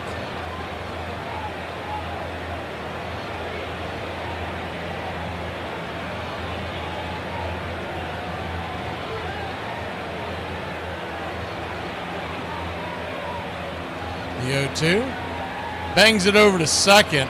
Horner's got it, flips it to third. Acuna makes it down to third base, but there are 2 outs. So now some kind of an error or a base hit is going to be needed to get him home. Or 3 consecutive walks. I told you they were hitting the ball hard in the Yankees game. Cody Bellinger's clobbered one to the upper deck for his 28th home run of the year. Feels like a game if you're a fan that you'd want to be at. First pitch on the way is down and in. Four-seamer. It's 1-0.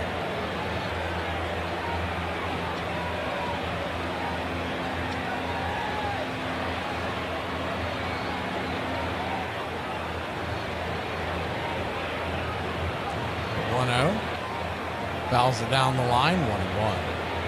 Profar flew out his first time up.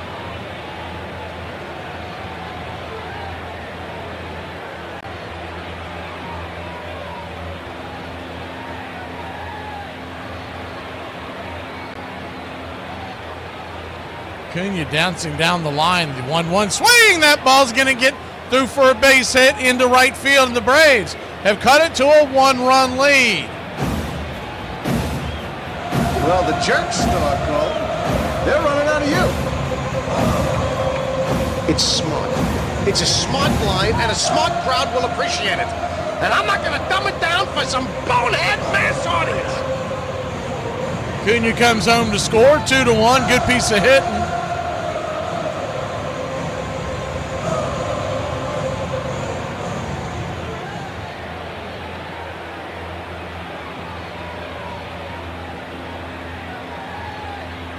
First pitch to Matt Olson is there for a ball. They checked down the line, but he did not go around.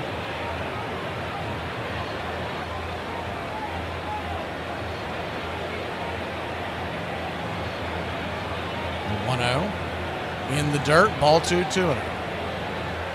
2-0 count.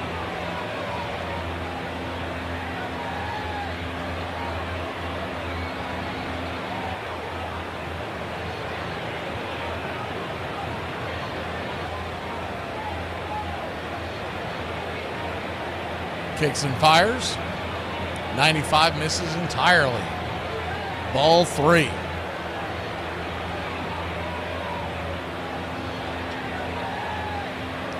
To Olson. 23 home runs on the year. Runner at first. The pitch.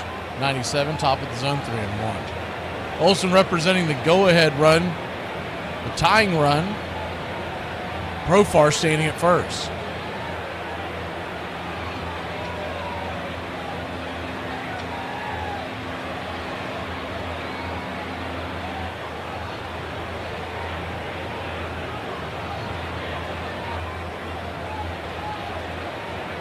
Three-one count.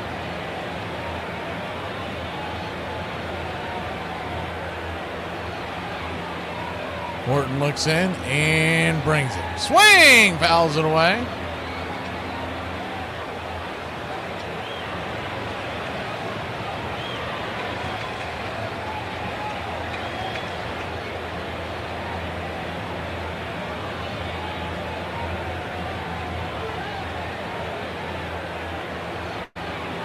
Full count, 2 outs, runner goes. Payoff pitch, swing, smacks it over to second, and it'll be a 4-3 putout, and that'll end the inning. But not for your Atlanta Braves. Put one on the board. Acuna gets over to third, and Profar drives him in.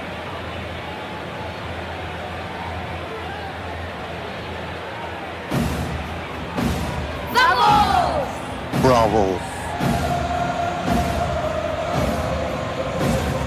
Your kid frozen pizza or chicken nuggets for dinner, you are a terrible parent. I don't care what it takes.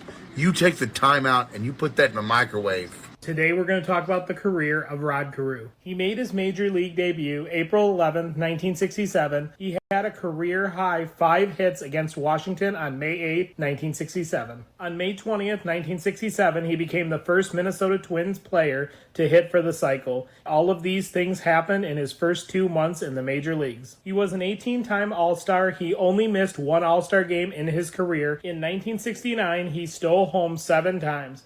Only Ty Cobb has stolen home more in 1 season. He hit 300 or better from 1969 to 1983. He never struck out 100 times in a season. He won 7 batting titles in his career and 4 straight from 1972 to 1975. He would miss out on a 5th straight batting title by .002. He led the American League in hits 3 times in his career. Over his 19-year career, he batted .328, had 3,053 hits, scored 1,424 runs, stole 353 bases, and had a .393 on-base percentage. He also won an MVP award in 1977. He was elected to the Baseball Hall of Fame in 1991 with 90.5% of the vote. America's entry into World War I was very near in the spring of 1917. Millions had died on battlefields in Europe, and Americans could no longer stand by. Baseball was eager to show that it was ready to do its part. Van Johnson ordered teams to learn close order drill, and the Washington Senators showed off their marching skill, led by the athletic young Assistant Secretary of the Navy, Franklin Delano Roosevelt.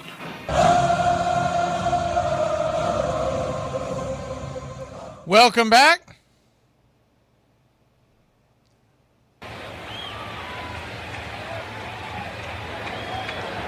Spencer Strider goes back to work. First pitch on the way is a swing and a miss at the slider.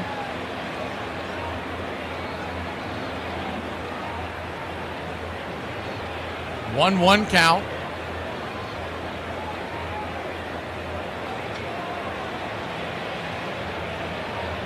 Righty-righty matchup.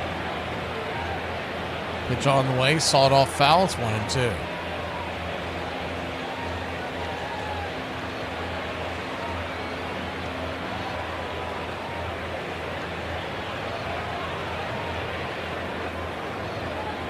Strider, his 63rd pitch of the night.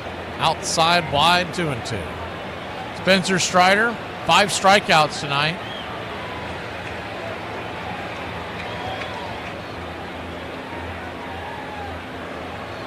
The 2-2. Outside wide. They say he went around? Wow. Craig Counsell visibly upset, and I don't blame him. That was a bad call. One away. We'll take it. That was not an offer. I don't care what color Braves sunglasses you're wearing right now. That is not a strike. And that's the clown that's behind the home plate tomorrow night. So get ready for that. First pitch is a strike. Is a strike right there from slider. It's 0-1. The 0-1. Quad Father kicks and fires. Up top, 0-2.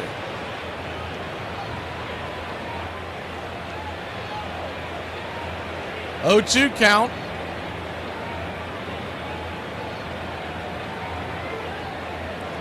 He hasn't had his best stuff, but he does have 6 strikeouts, and that's not nothing. It's the most he's had in the last couple of months. The 0-2. Inside, did that get him?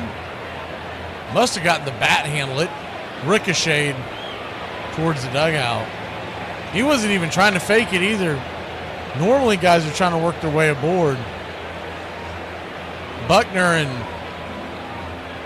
Drake said something to Bush. He said, and he admitted off the jump, he said, it was my bat handle.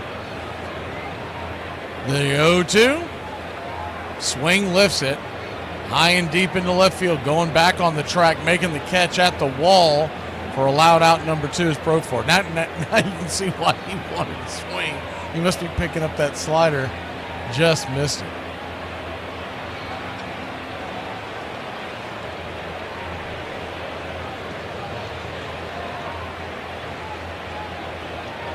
Two up, 2 down. Start the top of the 4th. Braves trail 2-1. Michael Bush comes to the plate. Righty-lefty. First pitch swinging, lifts it into right field. Should be an easy play for Fraley. It is, and that'll end the inning. Cubs go down. 1, 2, 3. We'll go to the bottom of the 4th. Ozzie Albies in the heart of the order when we return. My daughter just asked me if she could turn the heat up in the house. I told her, hell no, you better go grab one of them hoodies you had on when it was 100 degrees outside. I'm going to show you guys how to cook like a true Kentucky boy. All you need to start is some lithium batteries and some Sudafed.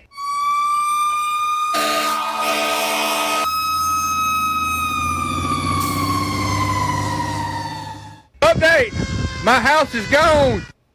Usually when somebody invites me over to their house and I drive by and see more than 3 cars, I just usually go on home because I kind of feel like it could be an intervention. MLB teams are required to apply a small dab of mud to the 13 dozen baseballs used during a standard MLB game. Every team has been muddying baseballs since the 1950s, and they've used only one special type of mud, magic mud, found on the Delaware River in New Jersey, that provides the perfect grip. That mud has been harvested by one family for nearly 80 years. The mud takes 6 weeks to harvest and process, and the best part, only the Bentliff family knows the exact location of the magic mud.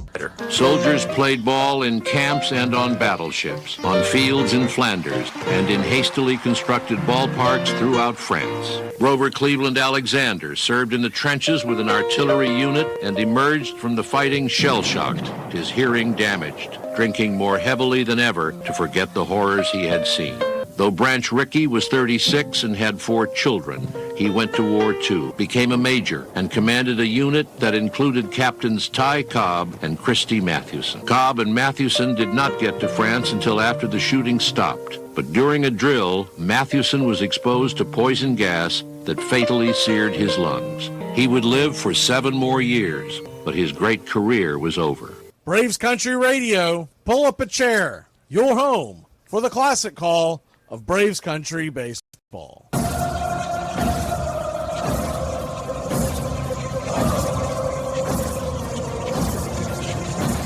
Welcome back. First pitch swinging by Ozzie is a lazy fly ball out to center field. PCA underneath it. He'll make the catch. One away. Another home run in that game. Tigers have just hit a home run. A 2-run. It's 4-4. Or excuse me, 2-2. They're just launching it. Phillies still lead the Mets 4-0. The out-of-town scoreboard looks like this as the first pitch to the Drake is off the plate for a ball. It's 1-0. We'll go over the games of consequences first, and then we'll get to what we can get to after that. The 1-0 swung on, chopped over to short. Easy 63 put out quickly to away here in the fourth. Horton at a very low pitch count. Just 51. They're in Cleveland, and the Guardians lead the Royals 2-0. Philly leads New York. The Metropolitans 4-0 in the 6th in Philadelphia. In the Bronx, Yankees and Tigers are tied at 2 in the 5th inning. 4-seam fastballs up top for the convenience store. Ha-Seong Kim, it's 0-1.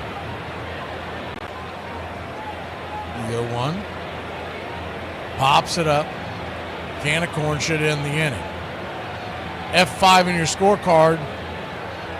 Midway between home plate and third base, Shaw makes the catch. Just like that, we'll go to the 5th. It's 2-1, Chicago. Y'all, back when I was a kid, I could fall out of a tree and walk it off like it was nothing. Now, if I sleep wrong, I can't turn my head to the left for a whole week. This is weak, man. Frank's trying to not pay me my winnings for the Skins beatdown I just issued him because his 401k's tanking. It's like, dude, you got to grab the reins, man. Do some analytics, do some research, and take charge so I don't have to subsidize your lack of golfing skills. Well, then the night total, you moved your ball. Frank, it was on the cart path. Why don't you try reading the rules, Shankopotamus? If you don't like me, just say that. Okay, I don't like you. Why would you say that? It's so mean. Never kiss mom on dad's birthday. Armchair. September 6, 1918.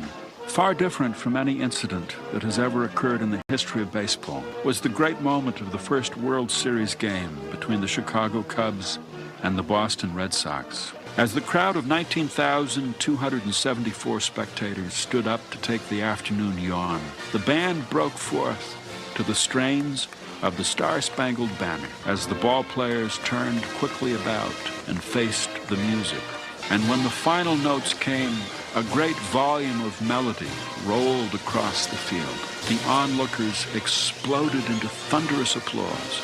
The wartime crowd sang so enthusiastically that the performance was repeated at every game of the series.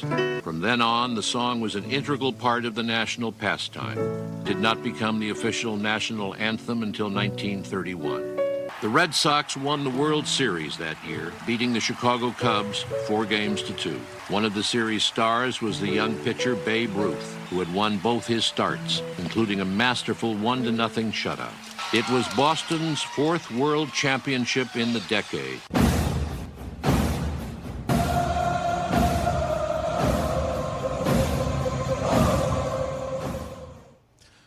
Welcome back. First pitch on the way from Spencer Strider is a changeup. Off the plate for a ball, it's 1-0. 1-0. 86. Just off the plate, but called for a strike. It's 1-1. Strider at 71 pitches. He's pretty good on that front.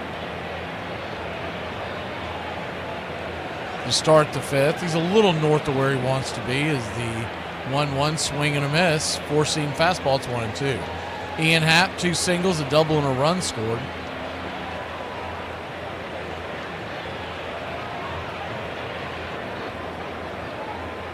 One, two, swing, lifts it high and deep into center field. Underneath it is Harris for out number 1.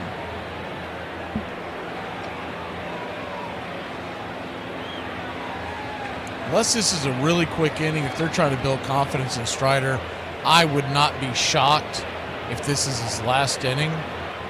Now, if it's a super quick inning, they'd probably push him out there for the 6th. But if it's, let's say he's sitting around the high 80s, mid to high 80s on the pitch count, if you're trying to build confidence going forward, you might be better off quitting while you're ahead, so to speak, even though he's trailing by 1. Four-seam fastball to Suzuki is right there for a strike. It's 0-1. Righty-righty matchup. The 0-1 in the dirt. 1-1.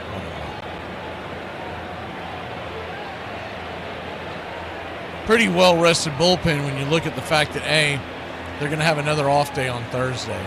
B, they had the 2 blowouts over the weekend where they didn't use anybody of consequence that's still on the roster.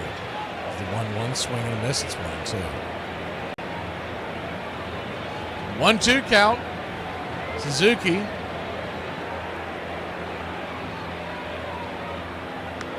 One for one with the walk. The 1-2.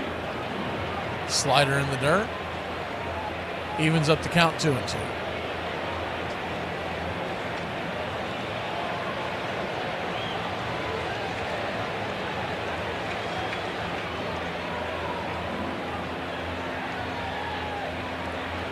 The 2-2. Swing and a miss, strike 3. Got him. Number 7 on the night for Spencer Strider. 2 down. Nasty breaker.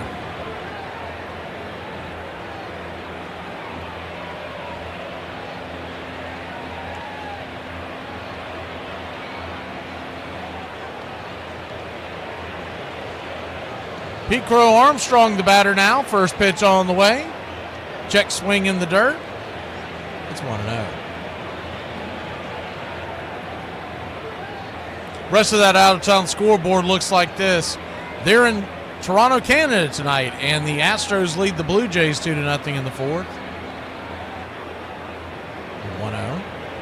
Down and in. Misses 2-0. It'll roll to the backstop.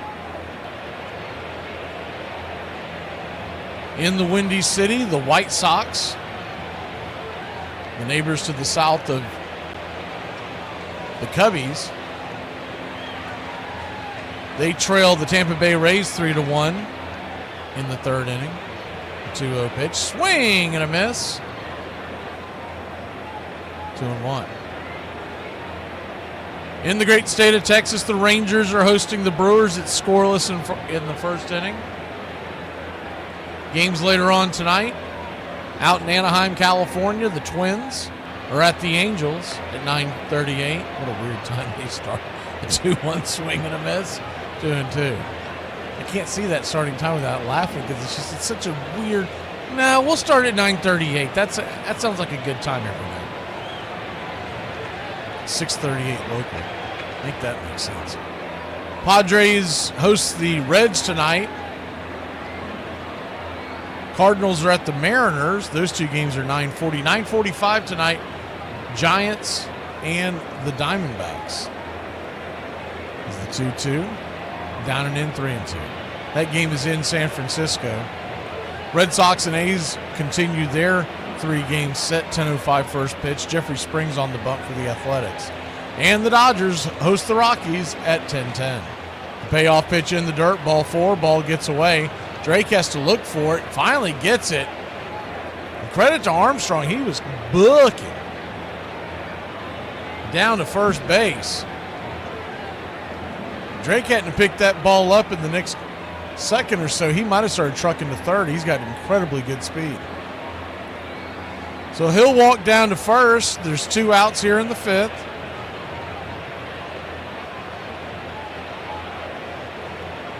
2-1 your score. We'll pull the screen back.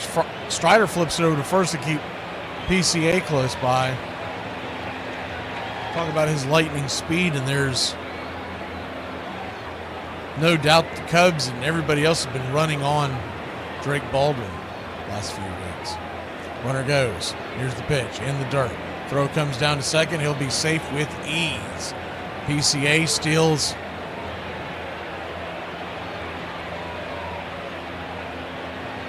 He stole that.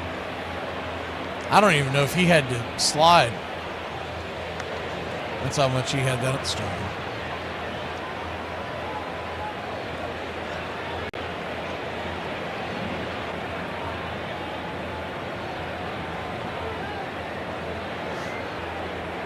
One out count.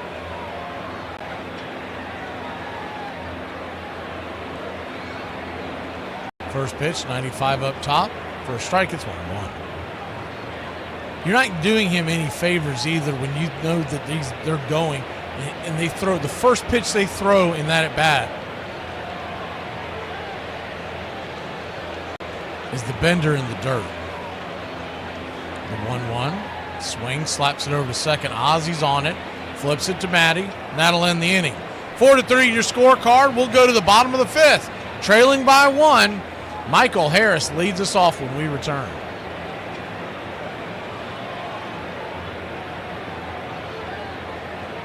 Last night I dreamed I was a bottle of ketchup and you were mustard, which is weird because usually you're mayonnaise in my dreams. Why do you suppose that is?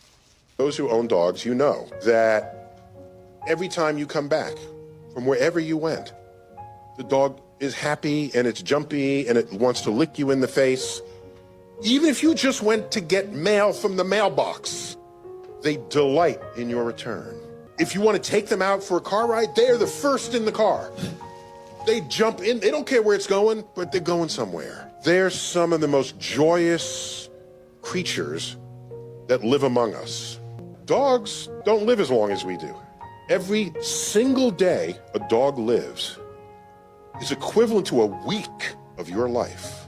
If they only get 1 day for every week you're alive, they make every day count. I'm just suggesting that their lives have already factored in their mortality. When I look at a dog, I use that as a reminder of how I should live every day of my life. While the Angels now have their own stadium in Anaheim, they used to play their home games at Dodger Stadium. In the early 1960s, the Angels were a brand new team and had to share the stadium with the Dodgers because a dedicated field had not been built for them. Eventually, in 1966, the Angels got their own ballpark. Who is he anyhow? An actor? No. A dentist? No. He's a gambler. Then added, he's the man who fixed the World Series back in 1919. Fixed the World Series, I repeated. The idea staggered me. It never occurred to me that one man could start to play with the faith of 50 million people with the single-mindedness of a burglar blowing a safe. How did he happen to do that? He just saw the opportunity. Why isn't he in jail? They can't get him, old sport. He's a smart man.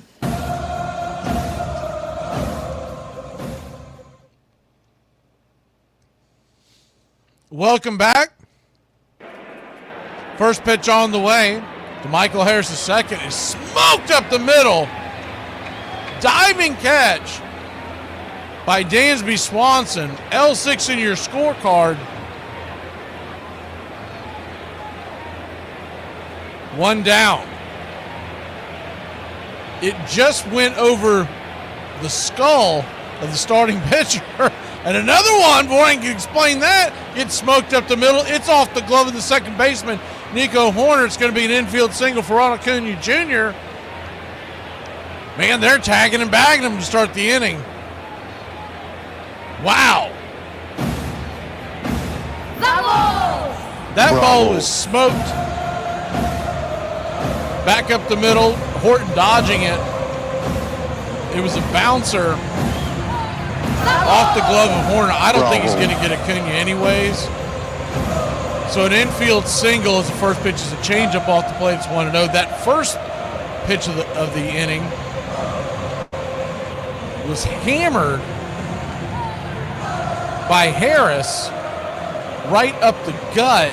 It just missed the skull of Horton, and Dansby Swanson laid out, caught the ball on the fly just behind the second base bag before it could get to the outfield. 1-1 count. That's a whole lot of stuff to happen on 2 pitches to start the inning. The 1-1 right there at the knees. Changeup, it's 1-2.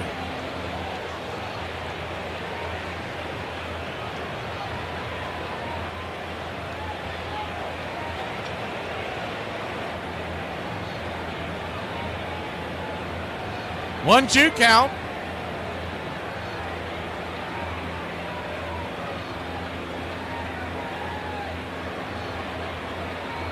Kicks and fires, high and outside. 2-2. Cunha looked like he was taking off, but he turned around and headed back to first.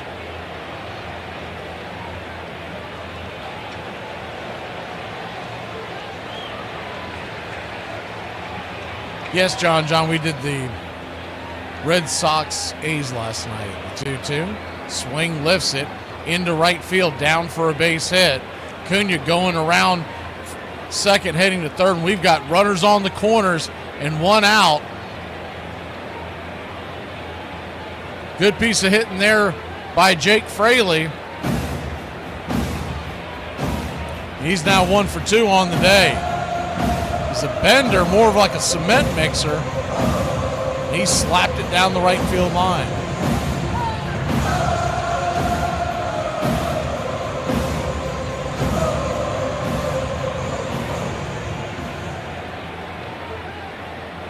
So runners on the corners and 1 out. The tying run 90 feet away. Nacho Alvarez could tie this up with a fly ball and Acuna speed. First pitch, inside, 95. It's 1-0. Infield back into the left. They're playing for the double play ball.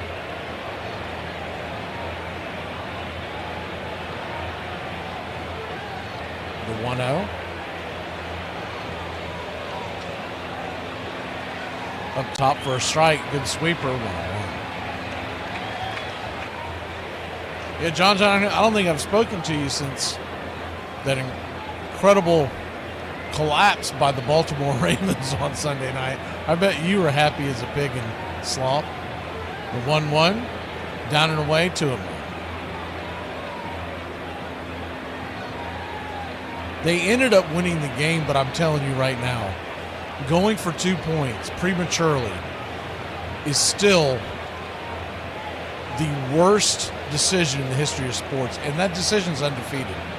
It always turns out badly. The 2-1. Check swing, pops it up.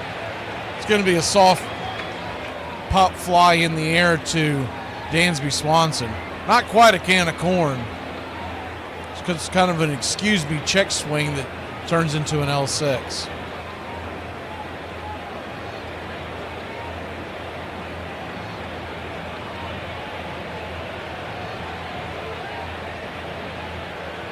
Yeah, they're down. For folks who didn't see the game, once again, these idiots. And it seems like most teams do it. There's still quite a bit left in the game. It's 27-13, and they go for 2, and immediately they're down by 8. And like, what are you doing? Well, because if we get it, you never get it. Curveball in the dirt. Swing and a miss to Profar. It's 0-1. It continues to be the dumbest of all the analytical stuff in all the sports that I watch. It is the dumbest thing that they do. Even the overshift isn't as bad as that. The 0-1, swing, lifts it, high into left field, not very deep. It's going to die into the glove of Ian Happ, and that'll end the inning. We needed that from Nacho. Not that soft line drive junk. We'll be back in a flash. Go to the 6. It's 2-1. Y'all, I can't wait for my kids to move out and invite me over for dinner. I'm going to say I don't want that and throw some in the air fryer, eat 2 bags of chips, drink a whole bottle of water and leave it on the table, turn on all the lights and walk away leaving a complete mess behind me. The longer you wait on the ball, the better you see it. The better you see it, the harder you hit it. The harder you hit it, the higher your average is. The higher your average is, the more money you make. And the more money you make, the more you're going to get laid. In a 1947 college baseball game between Yale and Fordham, each team had a very notable player. The first baseman for Yale was future President George H.W. Bush, and the Fordham center fielder was legendary Dodgers announcer Vin Scully. H.W. Bush and Yale would go on to win the game 3-1. Who do you think had the most hits in the 1990s? Some names that may come to mind are Tony Gwynn, Ken Griffey Jr., or even Barry Bonds. The answer is actually Cubs first baseman Mark Grace with 1,754 hits in the 90s. In 1919, no team played better than the Chicago White Sox, pennant winners in the American League, and few teams were paid as poorly or got along as badly. Players deliberately crossed each other on the field. During infield practice, no one threw the ball to second baseman Eddie Collins, Chicago's highest paid player, all season long. Teammate Chick Gandil had not spoken to Collins since 1915. I thought you couldn't win without teamwork, Collins said later, until I joined the White Sox. Yet somehow we won 100 games and the pennant that year. The White Sox were heavy favorites to beat the better paid but far weaker Cincinnati Reds in the World Series. The Chicago owner was the old Roman, Charles A. Comiskey, himself a former player, but now among the game's most parsimonious executives. They were abused horribly by Charles Comiskey, who was a man of a small mind, a tight fist, and a nasty temperament. The climate was too good for it not to happen.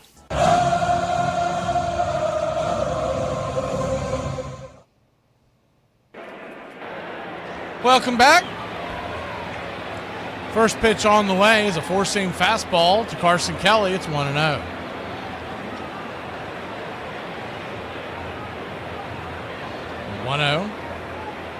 Strider, 89th pitch of the night, 95. Oh, come on. That was right there, CB. Don't pick now to start pinching. 2-0 count. Kicks and fires right there. Smacks the black on the inner track. 2-1.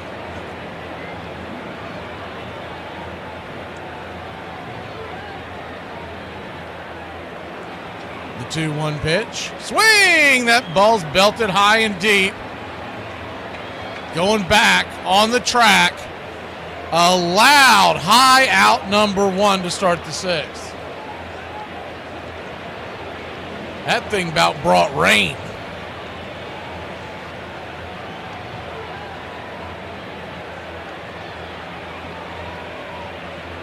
If there was a cloud in the sky, we'd be going to a delay on that one.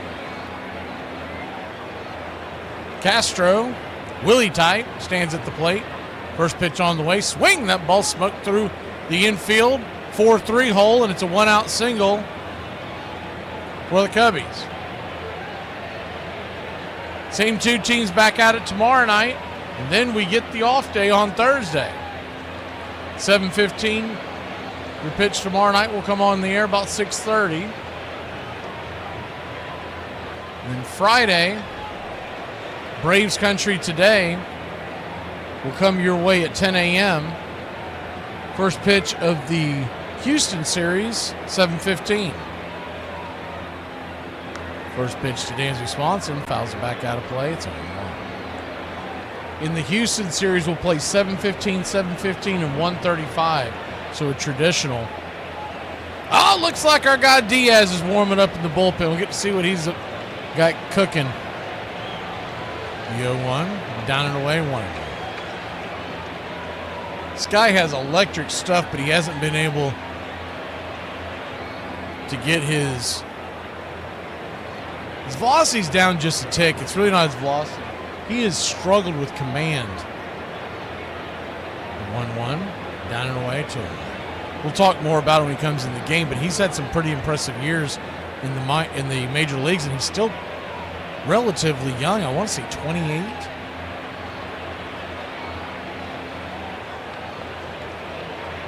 Two-1 count. Double play gets you out of the jam. Strider, his 96th of the night.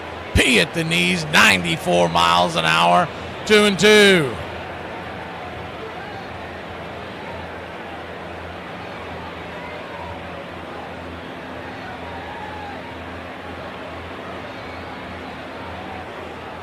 The 2-2. Fires it over first. Smoke him if you got him. He got him. Willie Castro got caught with his hand in the cookie jar. 2 down. A great pickoff move by Strider. They're looking to see if they want to challenge it in the Cubs dugout. They do not. He gone. He was leaning, may have even been going, just as Strider flipped it over there, and Olsen got him on the, just above the wrist, before Castro could get his fingers onto the bag. The 2-2. Swing and a miss. Strike 3. Sit him down, Joe. My fingers are so. What a great performance by Strider. Now let's get him some runs and the W. Hey, quick question. And I feel stupid for asking, but when you're stirring up some do you go clockwise or counterclockwise? Today we are discussing the career of George Brett. He is most known for the Pine Tar game that occurred on July 24th, 1983. He twice collected 4 hits in a postseason game. Even more impressive, he batted .370 in the World Series against the St. Louis Cardinals. This included his Game 7 4-for-5 performance. Overall, in the postseason, he batted .337 with a 1.023 OPS in 43 games. In 1980, he nearly became the first player to hit 400 since Ted Williams in 1941. On September 19th, with 13 games left, he went 2-for-4, raising his average to exactly 400. He won the American League MVP award in 1980. He finished with a 300 or better average in 11 of his 21 seasons. Over his 21-year career, he batted .305 with 317 home runs and 1,596 RBI. He had 3,154 hits and had a career WAR of 88.6. He was a 13-time All-Star, won 1 Gold Glove, and won 6 Silver Sluggers. He was elected to the Baseball Hall of Fame in 1999 with 98.2% of the vote. It certainly was a kind of have and have not thing. The baseball players were very expendable. If you got hurt, you were gone. There was no pension or anything else like that. And they saw people making money hand over fist. The owners, in Comiskey's case, he owned the ballpark. He bottled his own soda in the basement. You know, he was making a nickel on everything that went, you know, that moved in that ballpark. And there they were, you know, they were nicknamed the Black Sox even before they threw the World Series, because one year he started charging them for laundering their uniforms. And they went on strike by saying, okay, then we won't launder them. And they got dirtier and dirtier and dirtier until the sports writers called them the Black Sox. And then, in fact, Comiskey said, okay, I'll launder your uniforms. And then he took it out of their World Series bonus. Welcome back. First pitch on the way is a strike right there on the outer edge to Matt Olson. It's 0-1. Righty-lefty matchup, the 0-1. 96. Just misses outside. 1. 1-1 count. Brings it. Change up off the plate. 2-1. Spencer Strider getting handshakes and high fives in the dugout on what has been a really impressive night considering how it started. The 2-1 foul back 2-2. We'll go over his numbers here in a second. When you think about how bad it was,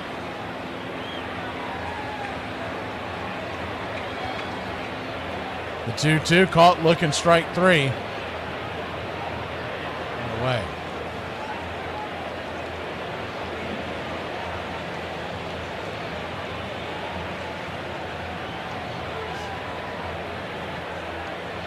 One up, one down. Horton at 71 pitches, so the Braves need to work that count. Get him out of the game. Ozzie Albies your batter. First pitch, 94 misses up high. It's 1-0. Strider went 6 innings, 6 hits allowed, 2 earned, 3 walks and 8 strikeouts. A snowman for the Strider. The 1-0. Pops it up, shallow right field. Calling everybody off as Castro. He'll make the catch. Quickly 2 outs. Horton has struck out only 2, but he's only given up 4 hits and 1 run. He's had a couple of danger zones here in the game. But all in all, he's found a way to get out of it and pretty smooth sailing top to bottom.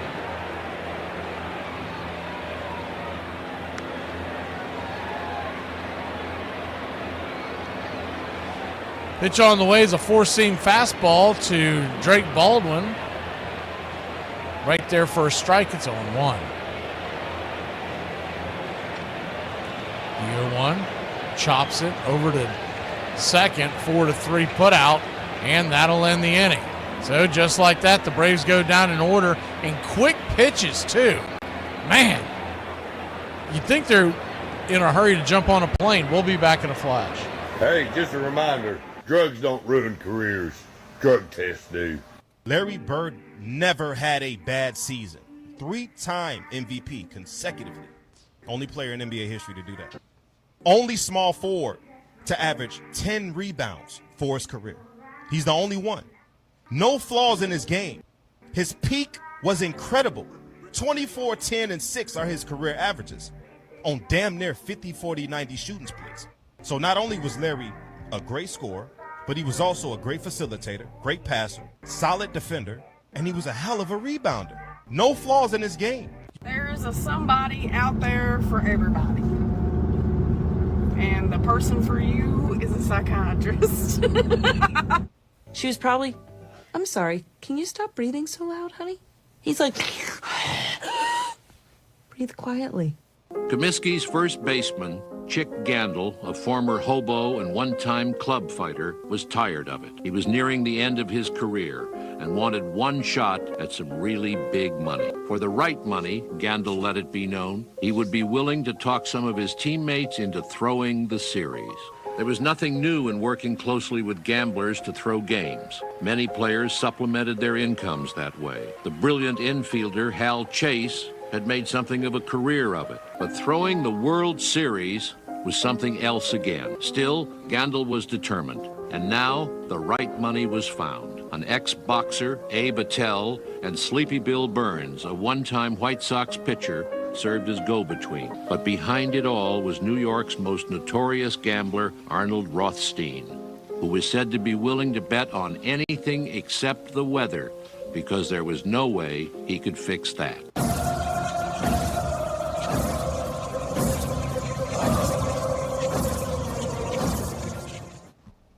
Well, Dylan Lee's coming on. I was hoping we were going to get a chance to see Diaz.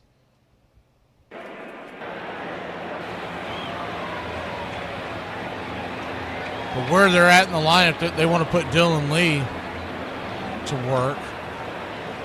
Shaw takes the first pitch on the way. The number 9 hitter, right-handed bat, four-seam fastball. Right there for a strike. It's 0-1.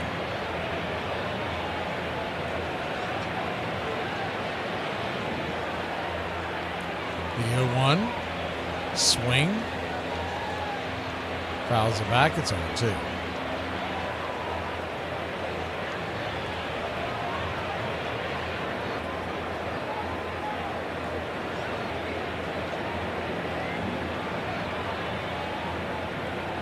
Oh, 2 count.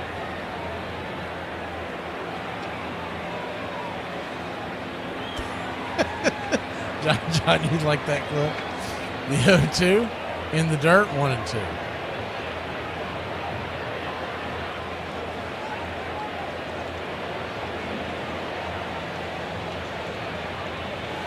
One-two count.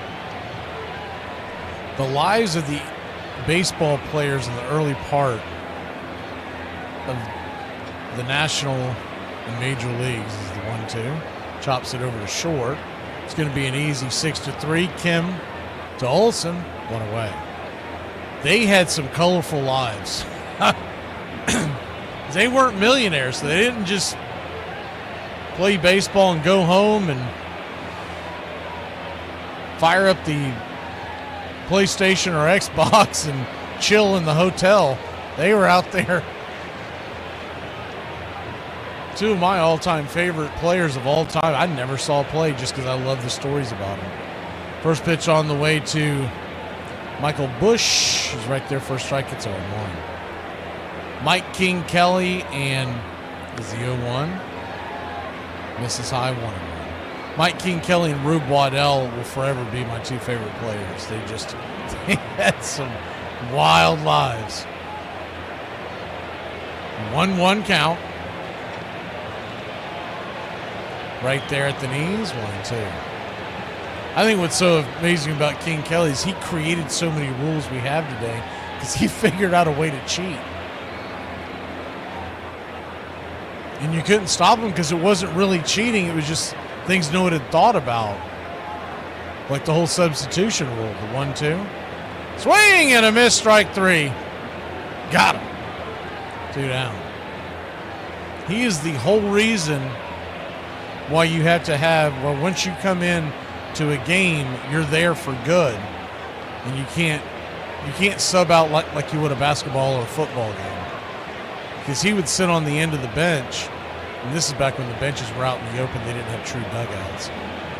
And a pop fly would come over, and he would just yell out if he was sitting on the bench as the first pitch is a slider in the dirt to Ian Happ, it's 1-0. You imagine them playing these open areas. He's sitting on the end of the bench, and a pop fly comes over, and he would just say, for instance, he would say, subbing in for Matt Olson, and he would catch the ball that Olson couldn't get to because he was too far away. And then as soon as he'd catch the ball, he'd say, Olson subbing back in for me. And he did that routinely. And they finally said, we got to change the rules here, man. The 1-1 swing, chops it over to second. Ozzy's got it. He'll flip it to Matt since he was close by. If not, King Kelly would have made the play.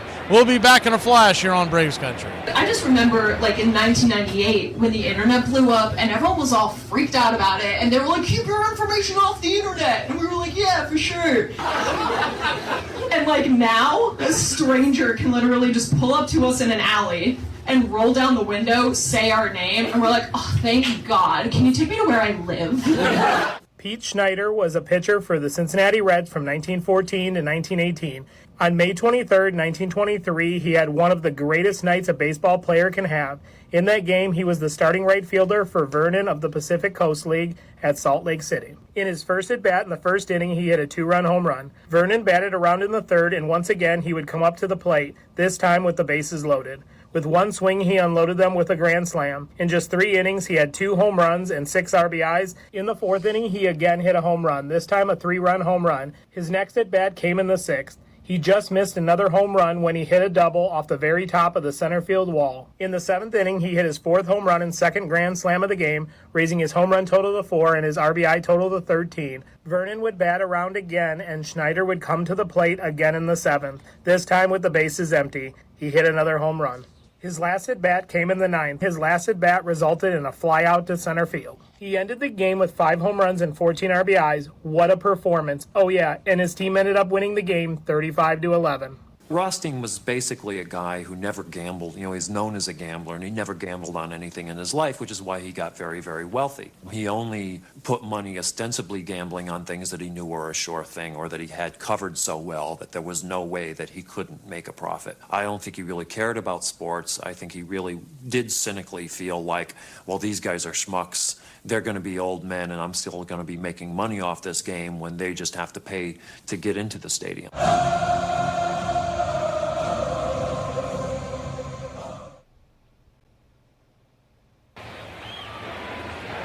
Welcome back. First pitch on the way to Ha-Seong Kim.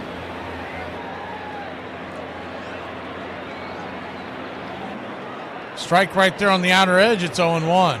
Horton back to work. Low pitch count. The 0-1. Fouls it back. It's 0-2.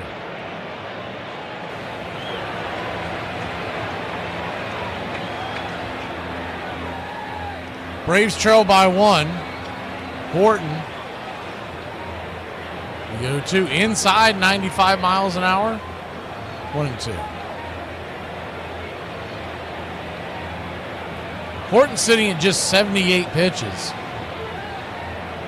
As we start the 7th, the 1-2. Swing! Fouls it back. We'll do it again.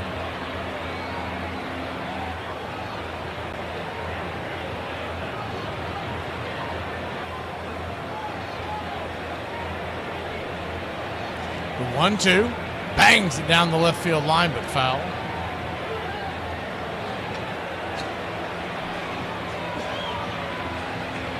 There is movement in the Chicago Cubs bullpen. If we could get any kind of a threat here. The 1-2. Try to get him, chase the sweeper down. 2-2. any kind of a threat, they'll come get him. So remember last week, he was dealing, and at 75 pitches, they came and got him. The 2-2. Swing, rips it towards left field. Right there, an atom ball. Ian Happ with the catch, 1 away.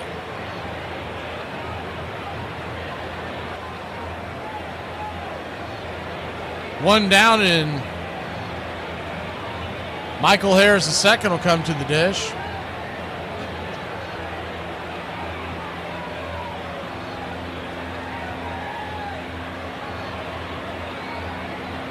The first pitch into the dirt, curveball.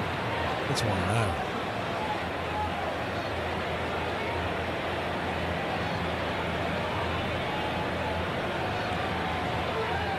Righty, lefty, Harris 0 for 2 on the day, the 1-0. Swing, slaps it foul. 1-1.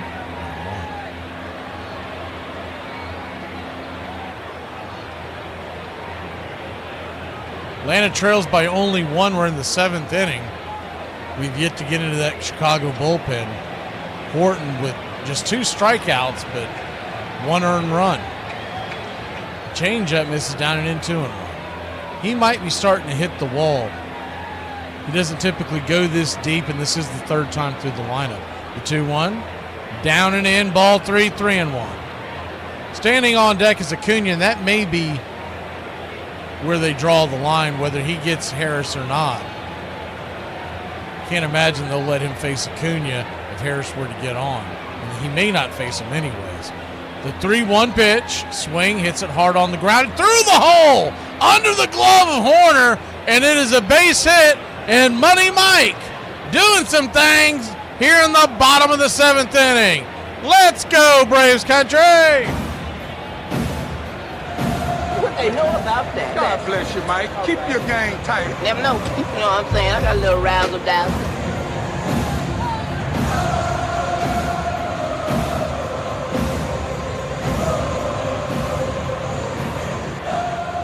And that will be it. Like we thought, the right-handers coming out of the pen for the Cubbies. We'll be back in a flash here on Braves Country, trailing by only 1. On this date, 1914, Boston Braves hurler George Davis, a Harvard Law School student who will retire after 4 seasons in the major leagues with a 7-10 record, no-hits the Phillies 7-0, giving him the distinction of being the first pitcher to throw a no-hitter at Fenway Park, the home of the American League Red Sox. Only Bumpus Jones and Bobo Holloman had fewer career victories who have thrown no-hitters than the 24-year-old right-hander the teammates call Iron. Bumpus had 2 and Holloman had 3. On this date, 1965, at Dodger Stadium, Sandy Koufax throws a perfect game against the Chicago Cubs. The Southpaw's record 4th no-hitter, beating Bob Henley's 1-hit effort 1-0. In the 5th inning, the Chicago's left-hander gives up an unearned run, yielding the game's only hit to the 7th inning double of Lou Johnson on a ball that rolls to the outfield grass. And on this date, in 2002, for the 5th season, Arizona Diamondbacks southpaw Randy Johnson strikes out 300 batters, breaking his own record of 4 consecutive years. The feat also ties the big unit with Nolan Ryan, who had 6 total strikeout seasons of 300 Ks. And that's your Braves Country Radio on this date in baseball history. Find us on YouTube and Facebook today.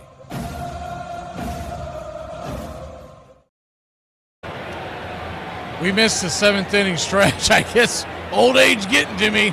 Somehow I slipped by me, so we'll do that at the bottom of the 7th, and then we'll do the 8th inning in the middle of the 8th. Unless there's another pitching change, then we'll do it then. Andrew Kittredge. Righty-righty matchup.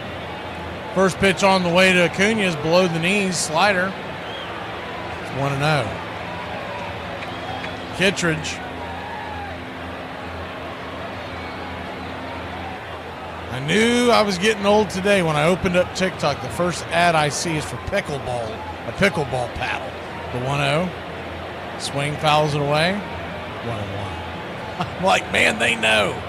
They know.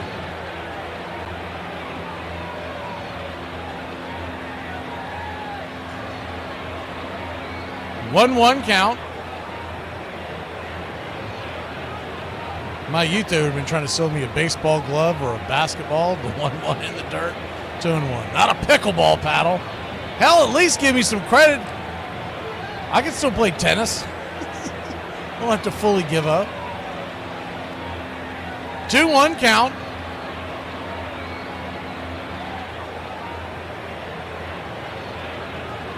Inside, 3-1. Your mind always goes there, Peter, don't it?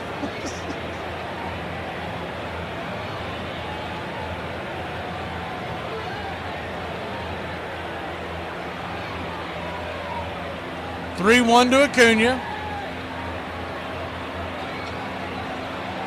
Swing, chops it over to first. Off the glove of Bush. He's going to have to step on the bag and let Harris go down to second base. So it's somewhat of a productive out there. You would have liked to have gotten a base hit there. Nonetheless, Harris represents the tying run in scoring position with 2 away. And that'll make way for Fraley. If Bush comes up with it cleanly, I don't know if he's going to get Harris down there at second base.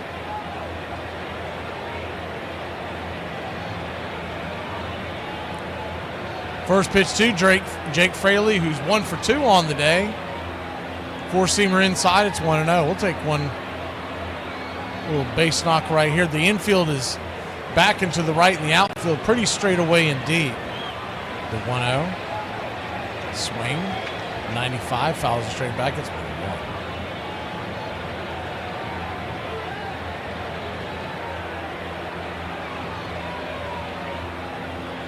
1-1 count.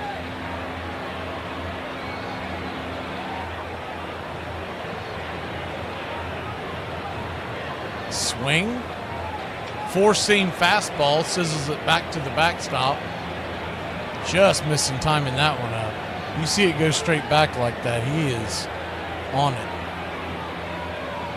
Philly leads New York 7-2 there in the 8th.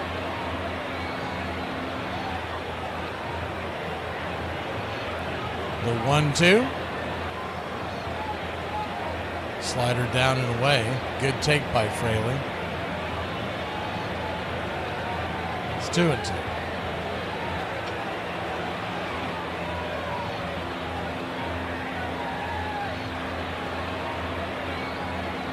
The 2-2 from Kittredge. Caught looking strike 3. Bender right there at the knees. Fraley buckled, and that'll end the inning. We'll be back on a flash. Time to get up and stretch.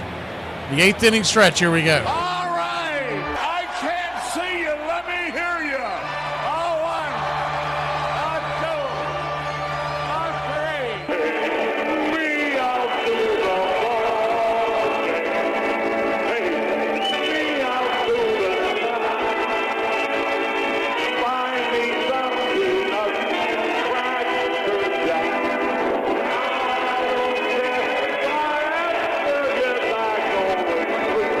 Root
right, we'll get a chance to see him now. Alexis Diaz, 7.8 ERA.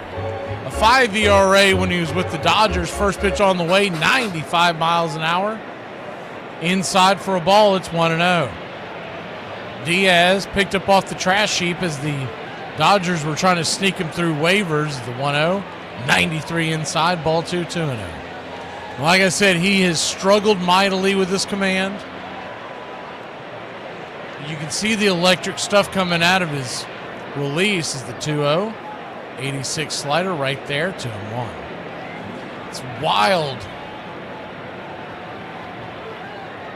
He's the brother of Edwin Diaz. Is the 2-1. Swing. Chops it in front of the home plate. Drake's on it. 1-3, or 2-3, one away. So Alexis Diaz, 28 years old. His brother Edwin is the closer for the Mets. He's 31 years old. If you do a side-by-side and you change the ball caps, you would have a hard time telling them apart. I mean, most brothers favor each other. They are almost, I had to double-check to make sure they weren't identicals. First pitch is a slider up there. For a strike, it's 0-1. They're 3 years apart. He's 3 years younger than his brother, but they definitely can't deny each other. The 0-1 misses high, 1-1. Stands at 6'2", 224-pounder out of Puerto Rico. The 1-1 swing and a miss. It's 1-2.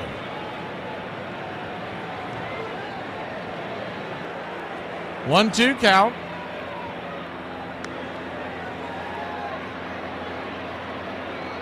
Brings it. Misses outside, 2-2.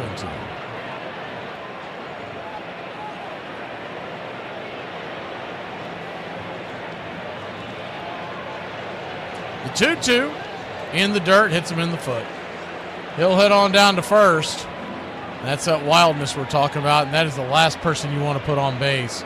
B. Crow Armstrong, who got on base and stole second base with ease last time against Drake Baldwin. He is now sitting there waiting. What you'll see out of Diaz is basically a two-pitch mix. He's got a fastball. Tops out around 96, 97. First pitch on the way. Another bender. That Drake, would you quit calling benders to start off the at-bats against when you have PCA standing over there at first? I mean, you know he's going. It's just dopey. A Little League catcher's going to know, hey, maybe we should do a pitch out or at least give me a fighting chance with a fastball.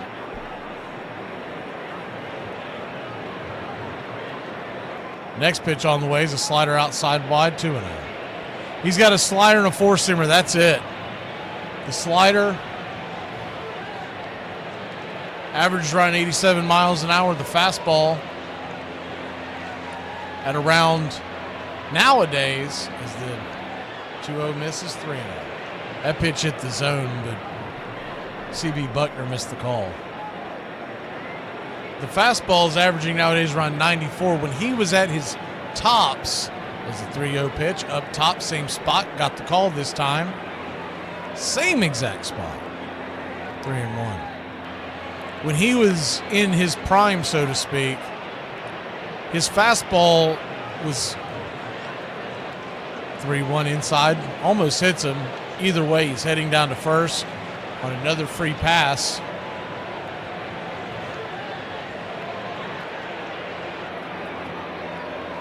But when he was in his prime, he had more of about a 10-mile-an-hour difference between his fastball and his slider. It's now more around 7, but the biggest problem has been his command. First pitch to Kelly is right there for a strike. Slider on the inside track, it's 0-1.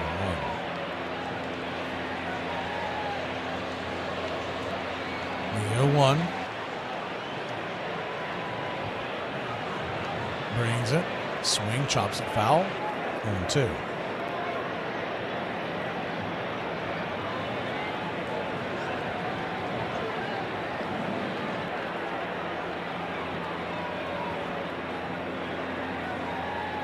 To an 0-2 count. First and second, one out, both free passes. One was a hit by pitch, and the other was a ball forward. The 0-2. Caught looking, strike three. Yak him. Sit down, Joe. My fingers are so. 2 down. Smacked him on the inside track. 95. Bullet at the knees. What you saw there is elite Alexis Diaz. Came in at 95, and we've seen him top out 96, 97 in his career, even flirting with 98. But it's the idea that you can just throw a P and a bender anytime you want, anywhere you want. 4-seam fastballs off the plate to Castro. It's 1-0. And for whatever reason, last year and a half, he's just lost his command. And hopefully the Braves can figure him out. The 1-0. Swing. Lifted. High down the right field line, giving chase to Jake Fraley and Olsen. Olsen giving chase. It's going to bend into the seats. 1-1. Olsen was almost down there in the right field corner. He beat Fraley there.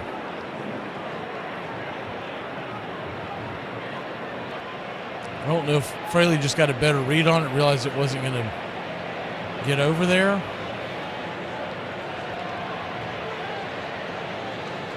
1-1 count. Check swing, went around, slider in the dirt, 1-2. So Diaz a strike away from getting out of this jam.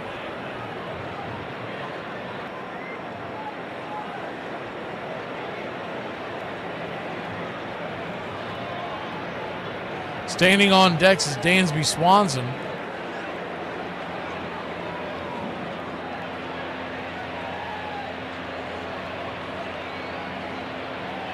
The 1-2. 95 just misses outside 2-2. The thing about some of these guys we've picked up off the waiver wire that could be big contributors in 2026. The 2-2 in the dirt, 3-2. It's got a long way to go, but if they could figure out Alexis Diaz, and you've got the Tyler Kinley trade that I think has worked out really well coming over from Colorado.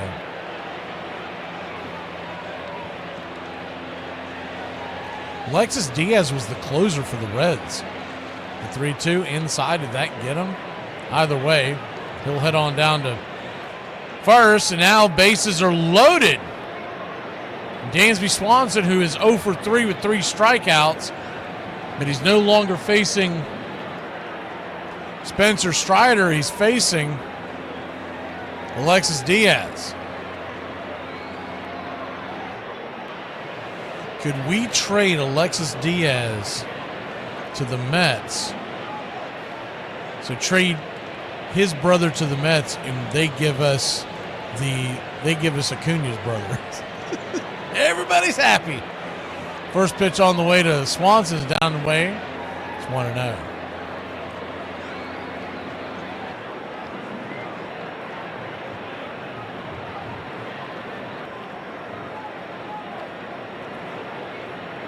Diaz wants a new ball.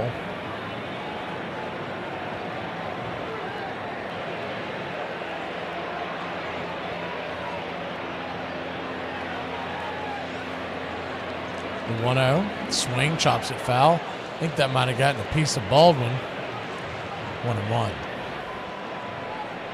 Texas leads Milwaukee 1-0 there in the fourth.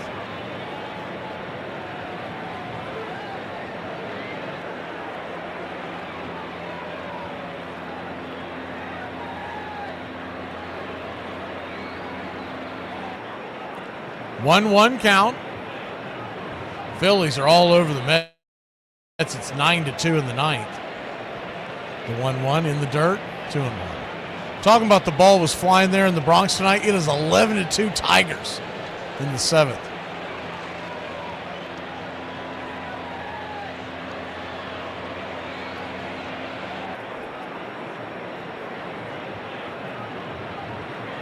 The 2-1. Misses, ball 3-1. Nowhere to run, nowhere to hide. You got a 3-1 count to Dansby. The bases are loaded.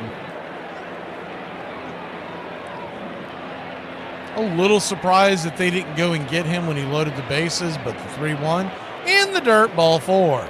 So the Cubs will take a 2-run lead. And here comes Snicker. Day late and dollar short. He'll come out there and finally make the move. We'll be back in a flash here on Braves Country. 106 miles to Chicago. We've got a full tank of gas, half a pack of cigarettes. It's dark, and we're wearing sunglasses. Hit it. It's happy hour. When wins become losses and losses become wins. You guys going to happy hour? Yeah? Yeah, I'll come for a couple. Just a couple, though. Not like last time. When buying a beer, don't make this mistake. Buying only one beer can cause a misalignment in your spine due to the uneven weight distribution. This can cause unnecessary back pain and potential spine issues. To prevent this, carry 2 beers, ensuring your body is balanced and proper health maintained. Okay. Let's get it! Hey! Afternoon, everybody. Put my pants on, one leg at a time. Guess what? I got a fever, and the only prescription is not... Ladies and gentlemen, we interrupt our program of dance music to bring you a special bulletin from the Intercontinental Radio News. You're in Braves country. Drink a beer. Salute. They're making it laws where you can't drink when you want to. Pretty soon we're going to be communist country. Oh, yeah. For me and the Lord, you gotta understand it. We're on a mission from God.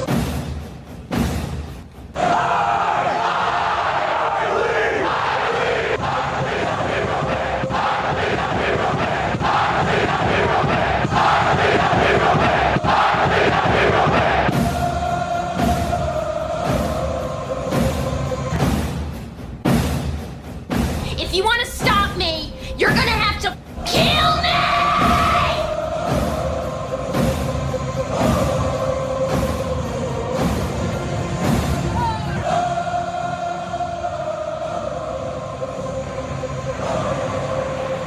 Connor Siebold will come on.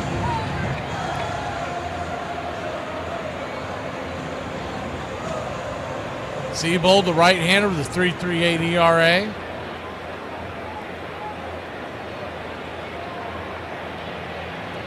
Righty-righty matchup. To Shaw. First pitch on the way. Swing and a miss. Off the plate, it's 0-1.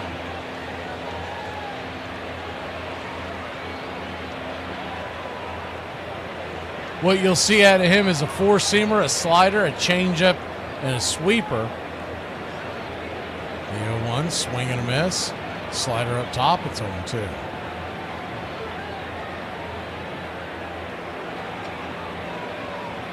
Oh, 2 count.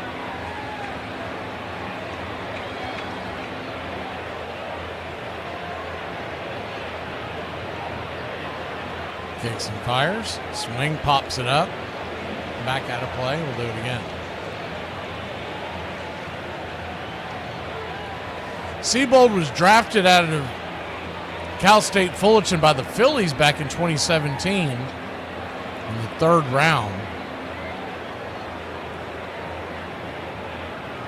Pitched with Tampa Bay earlier this year. Before that, Boston, Colorado. The 0-2. Bangs it down the line. Foul. Does it do it again?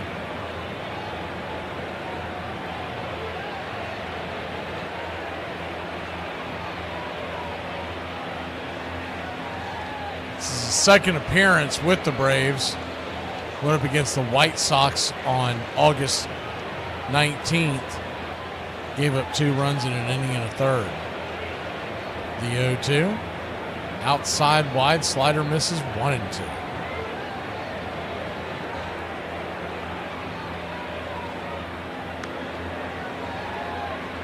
One-two count.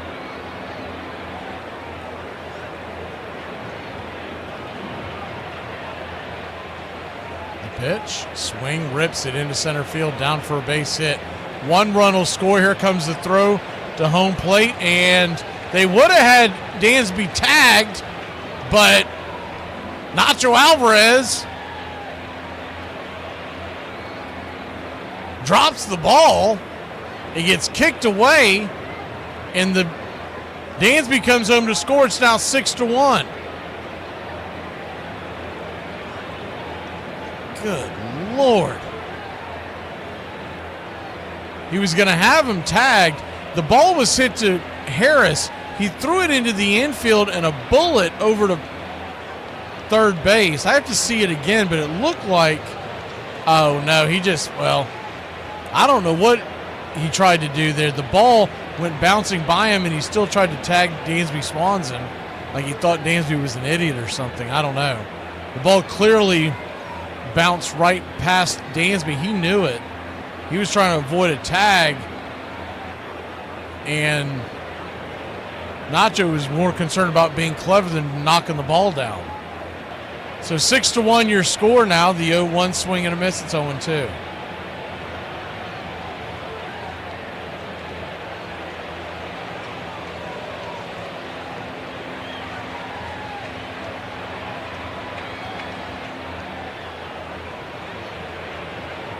Oh-2 count. 94 up top, caught looking strike three, but not before the Keystone Cops kick the ball around the infield. We'll be back in a flash. It's 6-1. See if we can get some runs on the board, make them sweat. Here I was thinking I was copping some straight up gas, but now I'm looking at it, and it is obvious that I have been gas lit, dude. That is not good. You know what I'm saying? I wanted to get lit off that gas, not gas lit. I just came to the realization why I'm single. Every guy that I'm like, oh yeah, he's attractive, but I see their wives and they just look like so, like, you know, like, not like this. I pretend my tattoos are gone. Dude, I look crazy. Like, that's why guys don't want to wife me up. And I just come to this realization today. Shut up, Fred! Shut up! Let's go! Christ, I've been sitting here for 9 innings with you! Oh, they lose one game! They've lost 5! They've lost 5 out of the last 6! They're falling apart! The Braves never lose! Armchair. The proposition to throw the World Series was first brought to me in New York City in front of the Ansonia Hotel. Chick Gandil came to me and said he wanted a conference. He asked me if anybody had approached me on the 1919 World Series with the purpose of fixing. I told him not yet. He asked me if it was fixed, would I be willing to get in and go through with it. I told him I would refuse to answer. Right then. Lefty Williams. Gandil recruited 6 teammates. Pitcher Claude Lefty Williams. Outfielder Oscar Happy Felch. Third baseman Buck Weaver. Shortstop Swede Risberg. Right-handed pitcher Eddie Cicotti. And the idol of schoolboys all over the Midwest, Joseph Jefferson Jackson.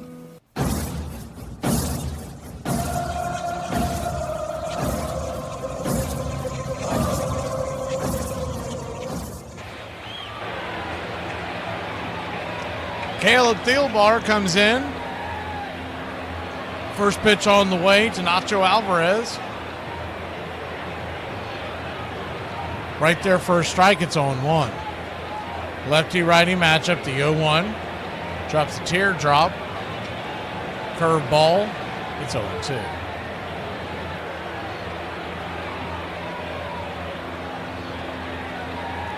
Nacho 0 for 2 on the day.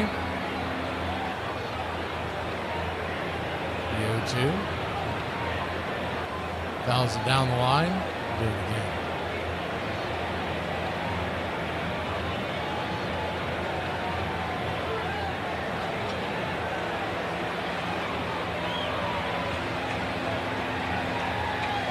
Oh-2 count, swing, fouls it back. Four-seam fastball. They're going to give the error to Michael Harris, but that's 1,000% on Nacho Alvarez. I understand why they're going to give the error to Harris, but it's Nacho's fault. The 0-2 bangs it over to short. 6-3, 1 away. Now, to be fair, it's not Nacho's fault that they put him at third base when he's not third baseman. But you got to knock that ball down. You can't try to be cute and try to do a fake tag hoping that ball's going to somehow miraculously get caught behind you.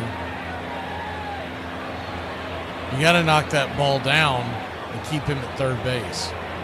May not matter in the whole grand scheme of things, but it's just a bad baseball play by Nacho. First pitch is inside, almost gets Profar in the foot.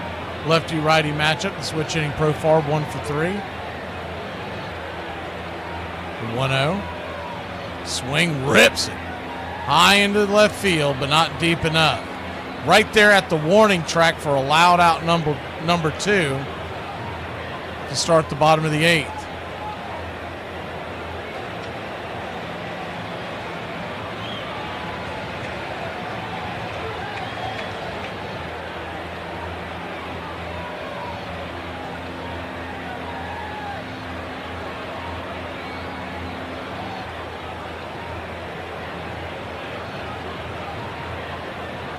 First pitch on the way to Matt Olson is a sweeper. Looked like it hit the zone, but they called it a ball. It's 1-0.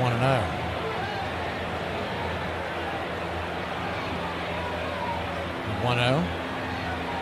Pops it back foul. 1-1.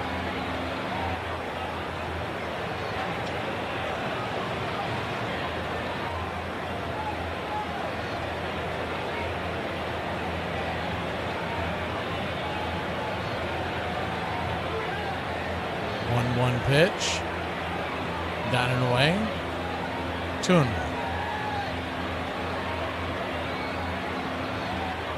That's a pretty cool story there, Tree. The 2-1 count. Swing. Chops it foul.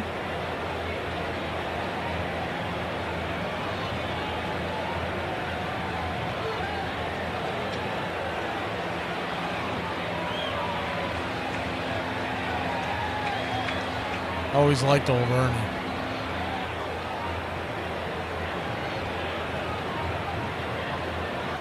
Braves trail by 5, 6-1. Thielbar, the 11th pitch of the inning. Kicks and fires. Outside wide. Full count. Standing on deck is Ozzie Albies. If they can keep the line moving, it would be Drake and then Kim.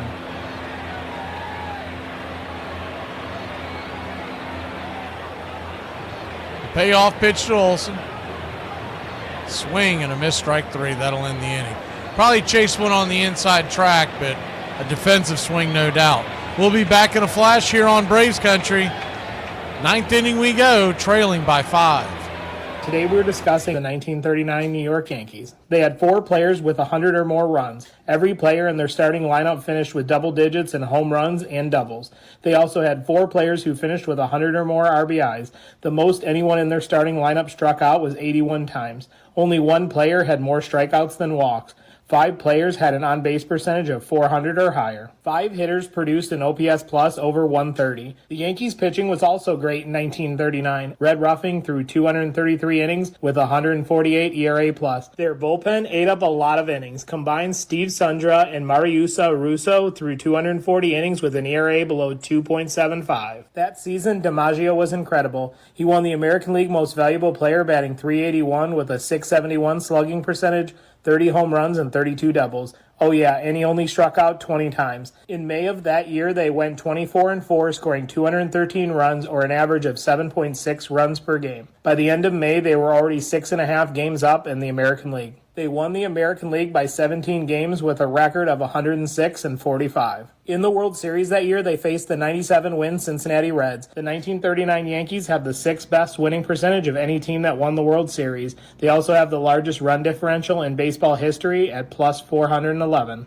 In 2 years, he had risen from a poor mill boy to the rank of a player in the major leagues. The ignorant mill boy had become the hero of millions. Out on the hot prairies, teams of Joe Jacksons battled desperately with the Ty Cobbs. There came a day when a crook spread money before this idol, and he fell. For a few dollars, he sold his honor. New York World.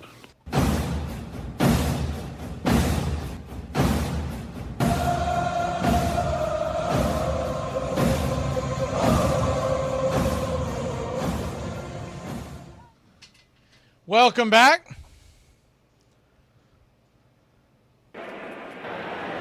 First pitch on the way to start us off here in the top of the ninth.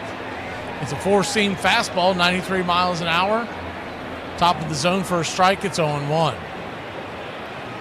Righty-lefty matchup. Seabold back to work. The 0-1 four-seamer misses outside the zone, 1-1. It'll be Ian Happ, Suzuki, and Pete Crow Armstrong for the Northsiders here in the ninth, the 1-1. Shallow fly ball running in, making the running catch is Jerickson Profar. Pro good, one away. He had a long way to go.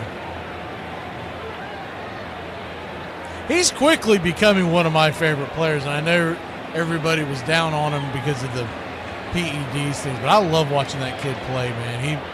Even when he makes mistakes, he does it full throttle. First pitch to Suzuki. It's a four-seam fastball. Right there on the outer edge for a strike. It's 0-1.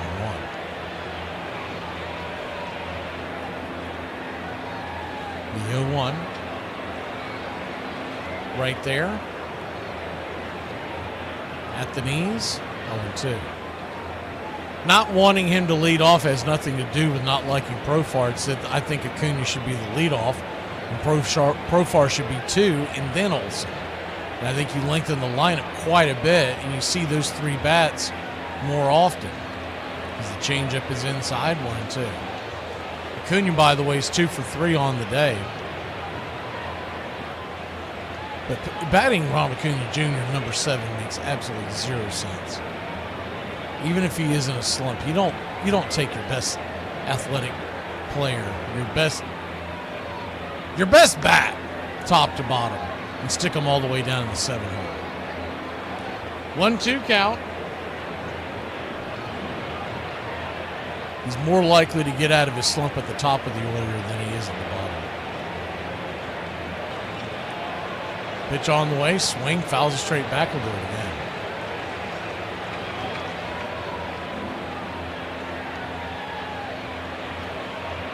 Tree, they've already, this past draft, they drafted 3 consecutive shortstops, so that's probably not on the board. The 1-2 count, swing and a miss, change up, 2 away. The first, for those of y'all that don't follow it, the first 3 draft picks for the Braves in 2025, just a couple of months ago, were shortstops.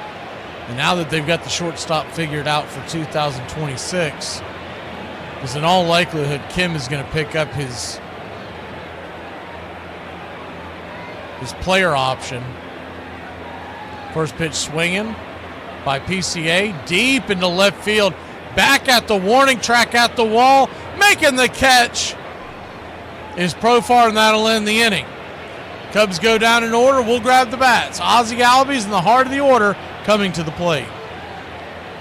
I just want 2 minutes on my own without people irritating me. If you were to make a list of games that Gen X got banned for future generations, you would probably start with Dodgeball, Jarts, and then right up there in the top 3 is Red Rover. Red Rover was a special game where you would have 2 teams lined up on opposite sides of each other, and you would link arms and you would sing a little song. Now listen, if you were the fat kid, this is when you came in clutch. You went from the kid that nobody wanted other teams to the first round draft pick at recess. When your name gets called, it is your job to run top speed. Your only job was to get decimated. Kids would like break their wrist and dislocate their shoulders. Lots of concussions because you'd hit that double clothesline and just after recess, kids would be walking in like ice packs. One kid's walking like Vince McMahon, and you know he won Red Rover just by the way he's walking. Come back next week when I try to explain smear the without getting canceled. A South Carolina country boy, he had learned how to bat from a Confederate veteran who had learned his baseball from Union soldiers in a northern prison camp. He had hoped to be a pitcher until he broke a batter's arm with a wild pitch. Jackson could neither read nor write, but he could hit. .408 in his rookie year. .356 lifetime, the third highest average in history. His home runs were called Saturday specials because most of the textile workers' games in which he got his start were played on Saturdays. And he hit them with a special 48-ounce bat, Black Betsy, made for him by a local lumberman from the north side of a hickory tree, and darkened with coat after coat of Jackson's tobacco juice. Ty Cobb himself thought Joe Jackson the greatest natural hitter I ever saw. He was called Shoeless Joe because he was said once to have been spotted in the minors playing in his socks when new shoes proved too tight. Welcome back.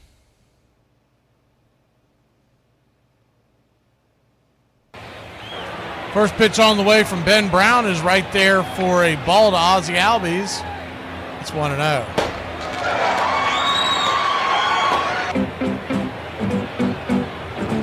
Welcome to the Country Club. Trying to see who it gifted it. Four-seam fastball. 3-0 to Ozzie Albies. Now Braves trail by 5.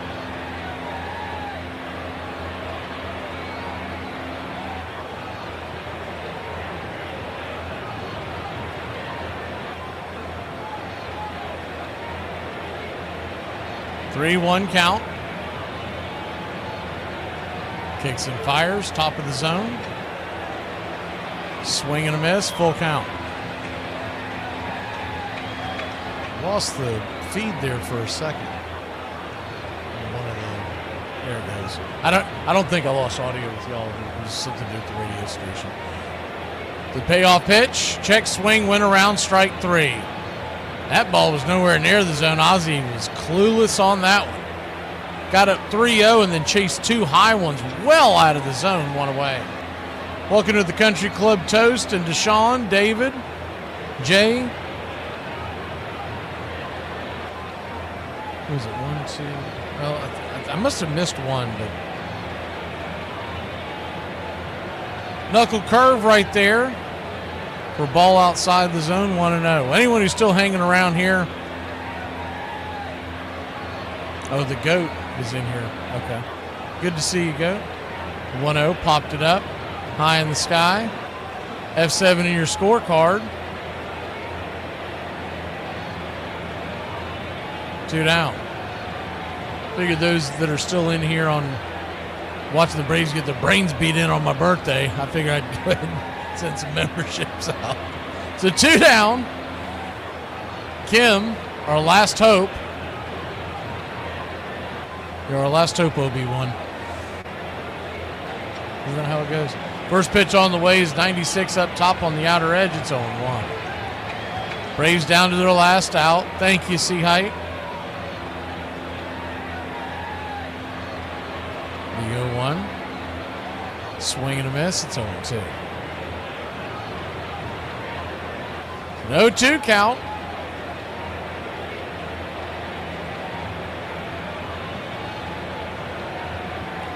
In the dirt, 1-2. I was actually looking for his email the other day to check on him, see how he's been. I couldn't find it. I went through all my stuff. I was like, man, what in the world? Because it's not the GOAT, if y'all remember. The 1-1 chops it foul. We hadn't emailed in several months, and I was like, man, it's got to be in here somewhere. I thought if I started typing it out, it would give me a clue, and it never did. Hopefully the GOAT's doing well. The 1-2 count. High and out of the zone, 2-2. Four-seam fastball. Thank you, Pushing Buttons, and Brian, everybody, for wishing me a happy birthday. The 2-2, swing and a miss, strike 3. Well, it wasn't that happy of a birthday. Could have gotten a win around here. But all in all, the good news out of this outing, even though the Braves lose another one, what'll this be, loss number 80 on the year? Spencer Strider looked pretty good. He went 6 innings, 2 earned, 8 strikeouts. You want to clean up the 3 walks and the 6 hits, but all in all, I thought he pitched well. Dylan Lee had a good outing. He came in, very clean inning. And Alexis Diaz, look, these are the growing pains of getting a guy off the trash heap that doesn't have his top form, but you could see the electricity coming out of his hand. We can just find a way to get him right for 2026. We might have a secret weapon coming out of that bullpen. We'll see y'all tomorrow night. Y'all have a great one. Atlanta Braves lose a tough one, but tomorrow's a new year in my book, and maybe the Braves will come out here and win the series. It's supposed to be Chris Sale night. We'll see if they hold that. They'll have until about 2 hours before first pitch to decide. We'll be back tomorrow, 7:15 first pitch. Y'all have a great night.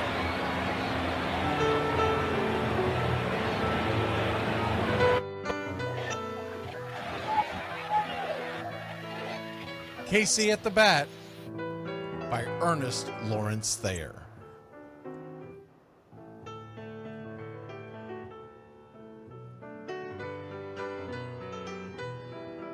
The outlook wasn't brilliant for the Mudville Nine that day. The score stood 4-2, but with 1 inning more to play. And when Cooney died at first and Barrows did the same, a pall-like silence fell upon the patrons of the game. A straggling few got up to go in deep despair. The rest clung to the hope which springs eternal in the human breast. They thought, if only Casey could but get a whack at that, we'd put up even money now with Casey at the bat. But Flynn preceded Casey, as did Jimmy Blake, and the former was a hoodoo while the latter was a cake. So upon that stricken multitude grim melancholy sat, for there seemed but little chance of Casey getting to the bat. But Flynn let drive a single to the wonderment of all, and Blake, the much despised, tore the cover off the ball. And when the dust had lifted and men saw what had occurred, there was Jimmy safe at second and Flynn a hugging third. Then from 5,000 throats and more rose a lusty yell. It rumbled through the valley, it rattled in the dell. It pounded on the mountain and recoiled upon the flat, for Casey, mighty Casey, was advancing to the bat. There was ease in Casey's manner as he stepped into his place. There was pride in Casey's bearing, and a smile lit Casey's face. And when responding to the cheers, he lightly doffed his hat. No stranger in the crowd could doubt 'twas Casey at the bat. 10,000 eyes were on him as he rubbed his hands with dirt. 5,000 tongues applauded when he wiped them on his shirt. Then while the writhing pitcher ground the ball into his hip, defiance flashed in Casey's eye, a sneer cooled Casey's lip. And now the leather-covered sphere came hurtling through the air, and Casey stood a-watching it in a haughty grandeur there. Closed by the sturdy batsman, the ball unheeded sped. That ain't my style, said Casey. Strike one, the umpire said. From the benches black with people, there went up a muffled roar, like the beating of a storm waves on a stern and distant shore. Kill him! Kill the umpire! Shouted someone on the stand, and it's likely they'd have killed him had not Casey raised his hand. With a smile of Christian charity, great Casey's visage shone. He stilled the rising tumult, he bade the game go on. He signaled to the pitcher, and once more the dun sphere flew. But Casey ignored it, and the umpire said, "Strike two!" "Fraud!" cried the maddened thousands, and echoed answered, "Fraud!" But one scornful look from Casey, and the audience was awed. They saw his face grow stern and cold. They saw his muscles strain, and they knew that Casey wouldn't let that ball go by again. The sneer is from Casey's lip. His teeth are clenched in hate. He pounds with cruel violence. his bat upon the plate. And now the pitcher holds the ball, and now he lets it go. And now the air is shattered by the force of Casey's blow. Oh, somewhere in the favored land, the sun is shining bright. The band is playing somewhere, and somewhere hearts are light. And somewhere men are laughing, and somewhere children shout. But there is no joy in Mudville. Mighty Casey has struck out. Casey at the Bat, Ernest Lawrence Thayer, published June 3rd, 1888. San Francisco Examiner.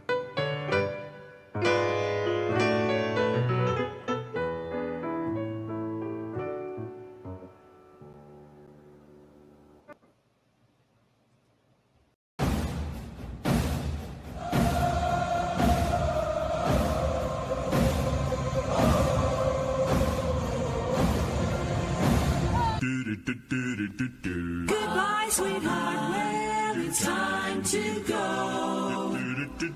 We're back tomorrow with another show. Well, unless we're fired, we'll talk to you then. Goodbye, sweetheart. Goodbye. Goodbye. Guys and gals, it's time to go. We'll see you on the next show. Same bat time, same bat channel. It's closing time, y'all. You don't have to go home, but you can't stay here. Have a great one. On your way out, please like and subscribe. And don't forget to tip your favorite bartender. We'll see you. I'm Mac McGee, signing off for Braves Country Radio.